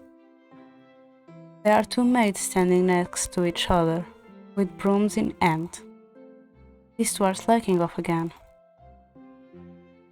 That's terrible. What fairy curse was it? You wanted to do the maid voice, but okay. You're maid A, I'm maid B. Yeah. They say it was Pinocchio. Pinocchio? The fairy tale with the lying boy whose nose grows longer? That's awful. You know, more and more people have been getting cursed lately. You think those wicked witches are up to something again? I thought the fairy tale curses would stop after you-know-who was defeated. You two were hired to work, not talk. We're sorry, Your Highness. As can only be expected from the likes of them. Another fairy tale curse. Fairy tale curse started spreading even before the Great War began. I was just looking at the words. I do not have much interest in its effects even now. After all, most humans probably deserve to get cursed. The victims are weak. Angel would be better off without the death weight. If it were up to Mother, the curse would have been banished from Angel the instant they fell prey to it. But Mother is not here anymore, and she will not come back ever. Princess, the King and the Queen are waiting in the dining hall. I'm on my way. The King, Ophelia, Rod, and all the present are all present in the dining hall. Someone is conspicuously missing, but I ignore their absence. Good morning, Diviana. Good morning, Your Majesty. Good morning, Diviana. Diviana. Ophelia.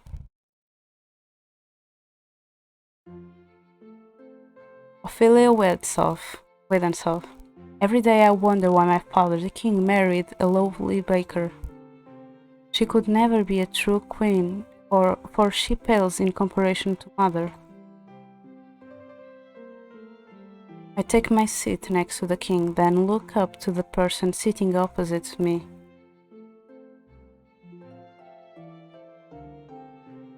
I want that bunny.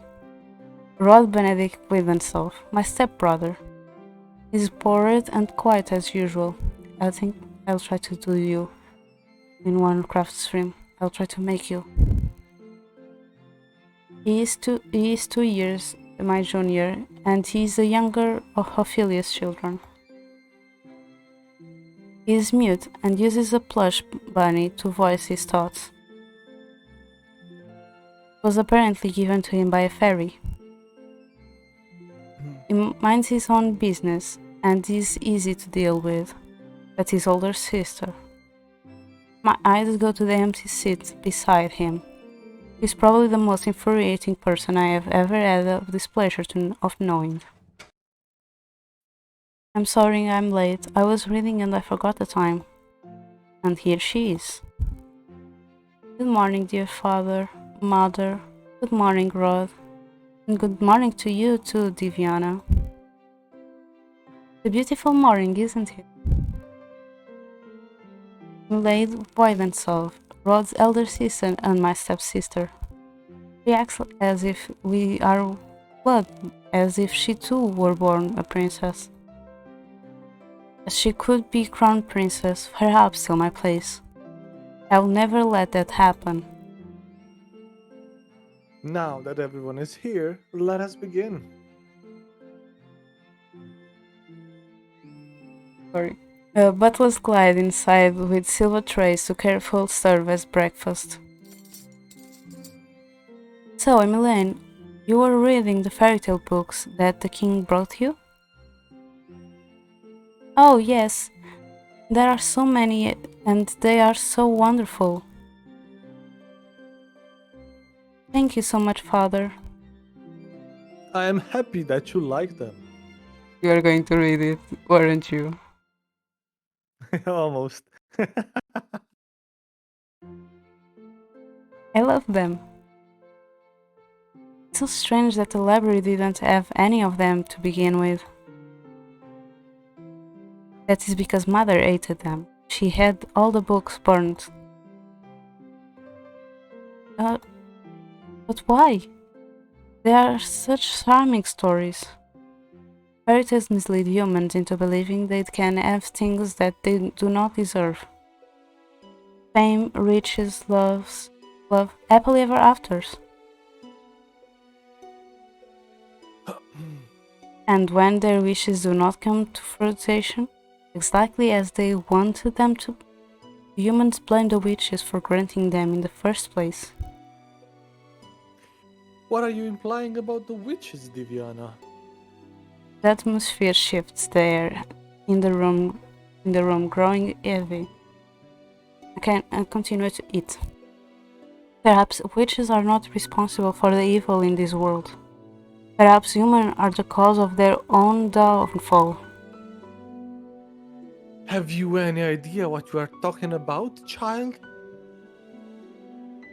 Witches have caused nothing but pain and suffering to this kingdom. Even now, they still spread the fairy tale curse to our innocent subjects. The truth is, I know very little about the time witches had free reign over Angel. I was very young then, and Mother forbade me to leave the palace, sometimes even my room. I know nothing of the people's supposed pain and suffering. Mother kept me away from everyone, and so I cannot bring myself to care. How do you know the cursed are innocent? Our people have been toiling day and night to rebuild Angel after the Great War. Our people are the kingdom's foundation, and I am endlessly grateful for their determination and resolve. Every day I wonder what your mother thought you about. Leave Mother out of this.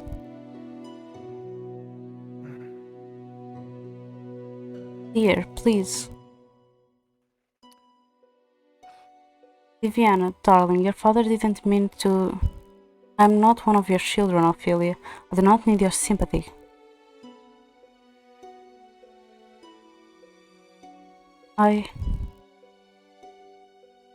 Diviana, you will show your mother respect.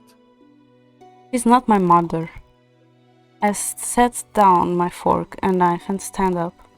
I'm done, excuse me. My father and I have never got on, but our relationship has significantly worsened since he married the baker. My father, the king. It has been 17 years, and I have never felt any love from him. Betwixt Emmeline and Rod, who only entered our life 1 year ago like his own children, better than he has ever treated me. This has been my life ever since Mother passed away 40 years ago. Mother was the only one that was there for me when no one else was. If it wasn't for the accident during the Great War, she would still be here. Why the sour face so early in the morning, princess?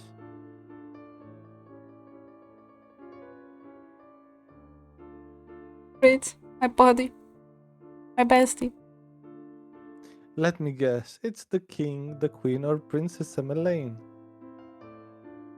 Or is it all of them? Ignore this question. Fritz, what are you doing here so early? I'm running some errands for my father. Fritz Gerald Aiden Leverton, son of the highest knight of the Order of Caldera. His father, Sir Alcaster, has served the royal family for many years. Sir Alcaster is one of the king's most trusted advisors. 3 years ago, Fritz was signed the honor of becoming my personal knight. Present is the only company I can tolerate nowadays. You should wait in the throne room then. Thank you. Princess? Yes? You know, I haven't seen you smile once since I met you. Why is that of any importance? Um, Still, I do hope to see you smile one day, princess. Well, I won't take up more of your time. I'll see you at 10. And? Don't tell me you've forgotten. Forgotten what? You're going to town today, remember? I deflate as the realization dawns upon me. It has been 2 days since the king issued me the order. Diviana, I would like you to accompany Emmeline on one of her town outings. Surely you could send maids with her instead. I would not have requested you to accompany her if I was going to send her with her maids. I want you to make an effort to get along with your sister. Stepsister. She is your sister, and you will treat her and Rod as if they were of your blood. 2 days from now, you are going to accompany Emmeline outside. Uh, It has been 4 years since you last left the palace. Ever since then, you have locked yourself away. You barely leave your room. NGL was in the grip of war back then, but now the kingdom is safe and back to its former glory. I want you to see how beautiful NGL really is. Diviana, a princess must know her kingdom. Go with Emmeline, and she will show you the town that you only ever see through your windows. is that an order? If it needs to be. Are we clear? Viviana? Understood. The last time I left the palace was 4 years ago, when the king took me with him to check on the people after the Great War had ended. I shook my hand, removing myself from the memory. I am safe here. Princess, are you alright? It can't be that bad. The townsfolk are good people. How can you be so sure? Times have changed. People change. That is precisely the problem. Mother never changed. Mother loved me until the end. Sometimes change is for the better, princess. I think you'll see that today. If you'll excuse me, I shall see you later. Laura, do you think witches are capable of bringing back the vat? I wish you could talk to me, and you and the others.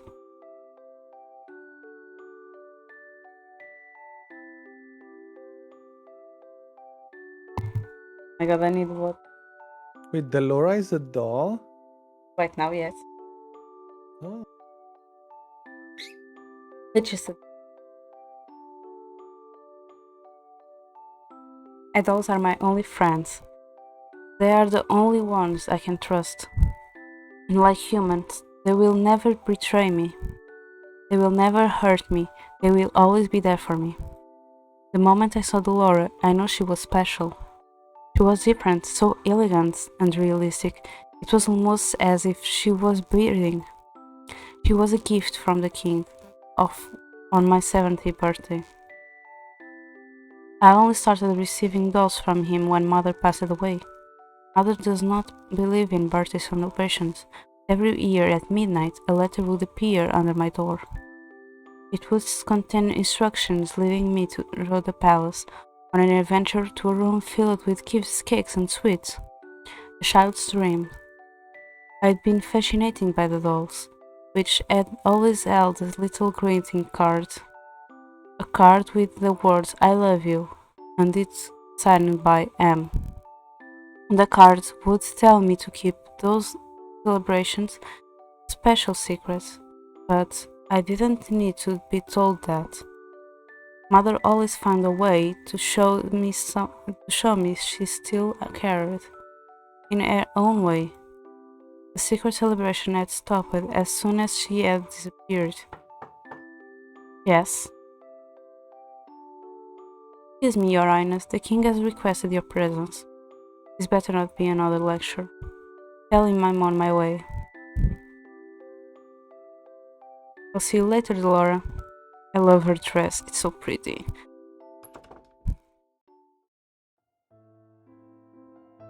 Oh. Good morning, Your Highness. Demetrius, the royal advisor. Father trusts him a great deal, just like he does with the Sir Alcaster.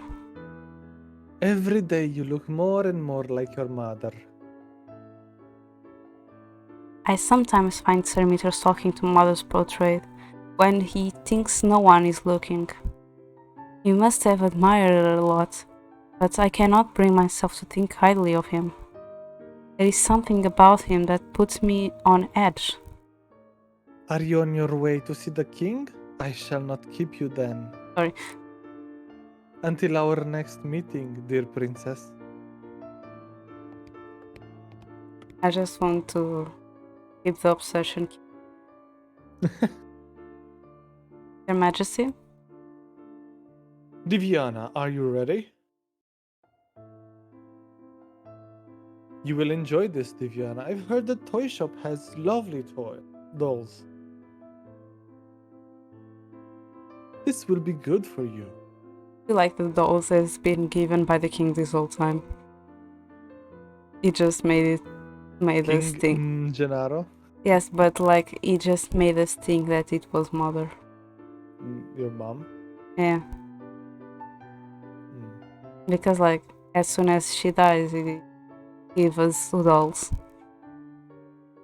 Like we saw our mother didn't care about us at all. It was like mother got us. Mother got us. So like she wanted something from us. That was why she raised us as she raised. She didn't give us love or anything, so I feel like the king doing this at secret was the only way of him caring for us.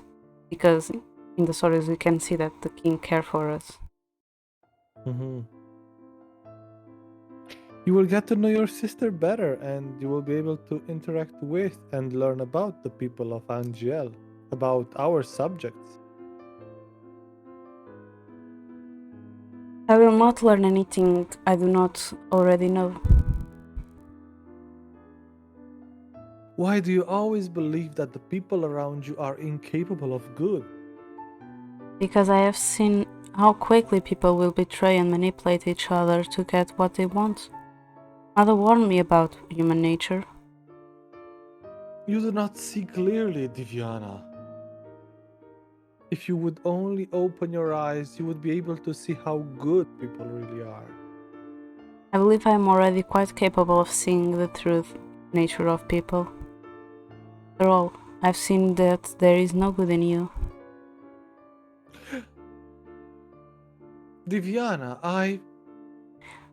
Where were you when I needed you for 4 years ago? 4 years ago. Where have you been ever since? Back then, I'd been overflowing with grief and pain. I'd just lost Mother, my entire world. I'd hoped that maybe then you would have shown me love and compassion. Even just a hug to let me know someone was there. It had been a childish hope. I had been left alone. I did not see him for months. I had barely even heard his voice. You cannot rely on anyone but yourself. You cannot trust anyone but yourself. This is what you have taught me, Your Majesty. I know that I've hurt you. I know that there is nothing I can do to atone for what I did. But please, Ophelia and her children are not a part of that. They do not deserve to be hated. In the end, they still matter more to him than I ever did. Diviana. Enough. I have already said I will go.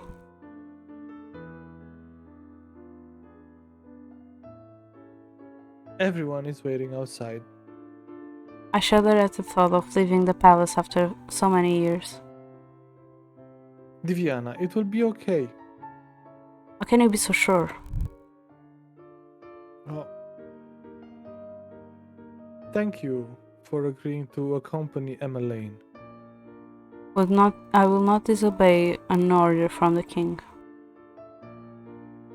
Excuse me. I will stop here because I want to sleep. I'm starting to feel.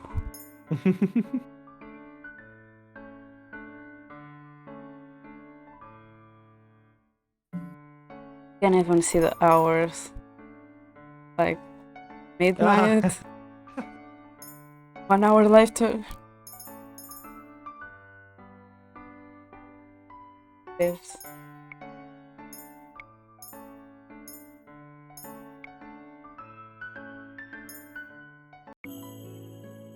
Just look at this a bit. Rumpel will appear here next. I'm sure of it. This is when you do the good endings. This is when you complete all the endings. Ah, I see. Ah, for a certain character. Yep. Ah, I see, I see.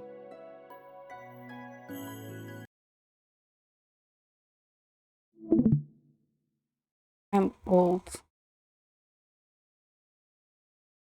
Sleep. A very wild princess. Oh, it's floating.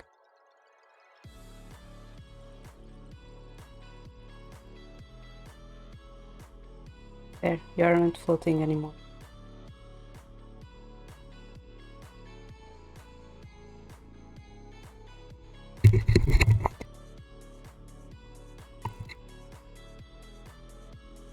So, Papa is also ready to sleep. So,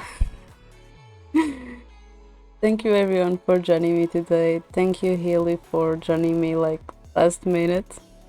No worries. Sorry for being late. It's okay. It's okay. I was just worried because you didn't say anything and then you weren't answered me, so I was a bit like I haven't seen your streams for a bit, so Ah, yeah, I took a week off this week. yeah. So I was like, is everything okay with Illy? I wouldn't miss the Oh, Rumpel story. I know who to raid. I just need to check for how long that.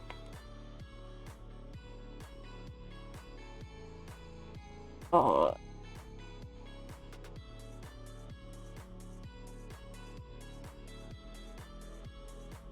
Okay, almost 2 hours. They're still going for some time, I hope.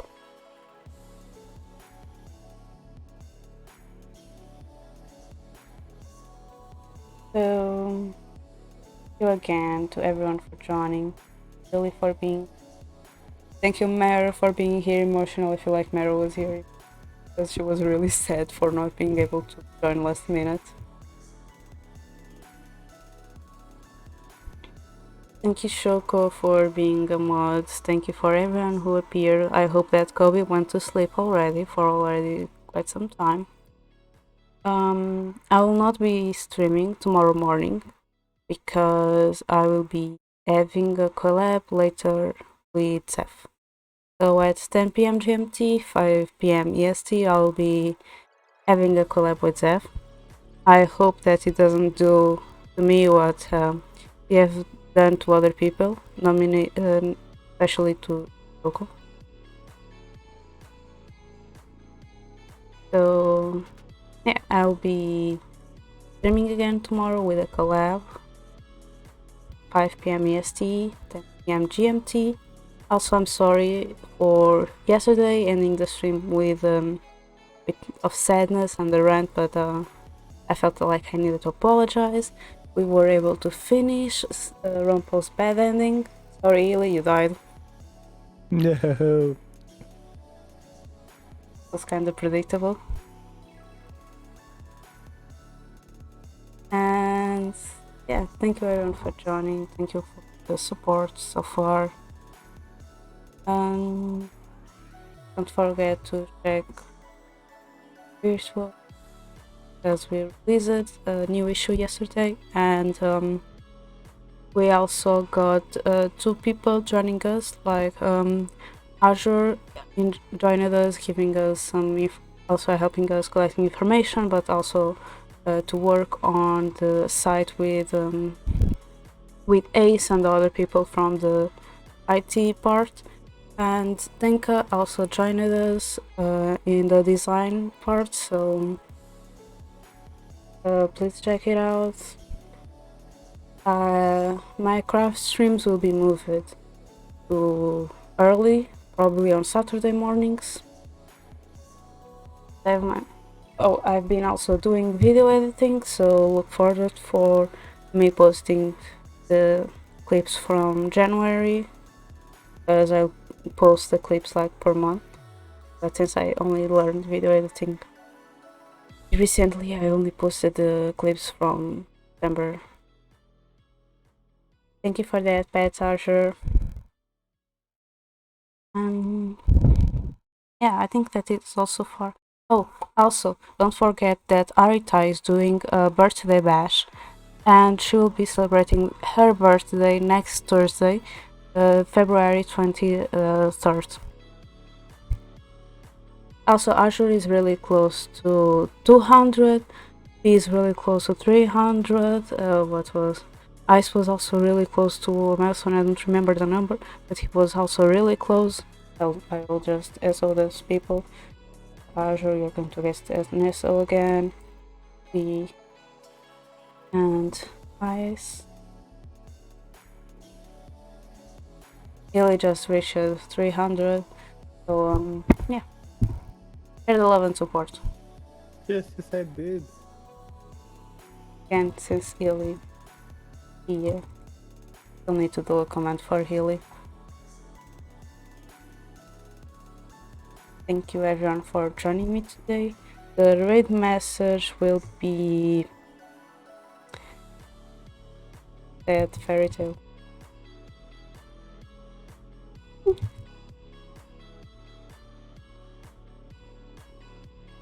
Because of the fairy tale anime, my mind like bugs when I'm writing fairy tale, like the story. So this is the raid message for who is sub, and for who isn't sub, we are going to use the rocket.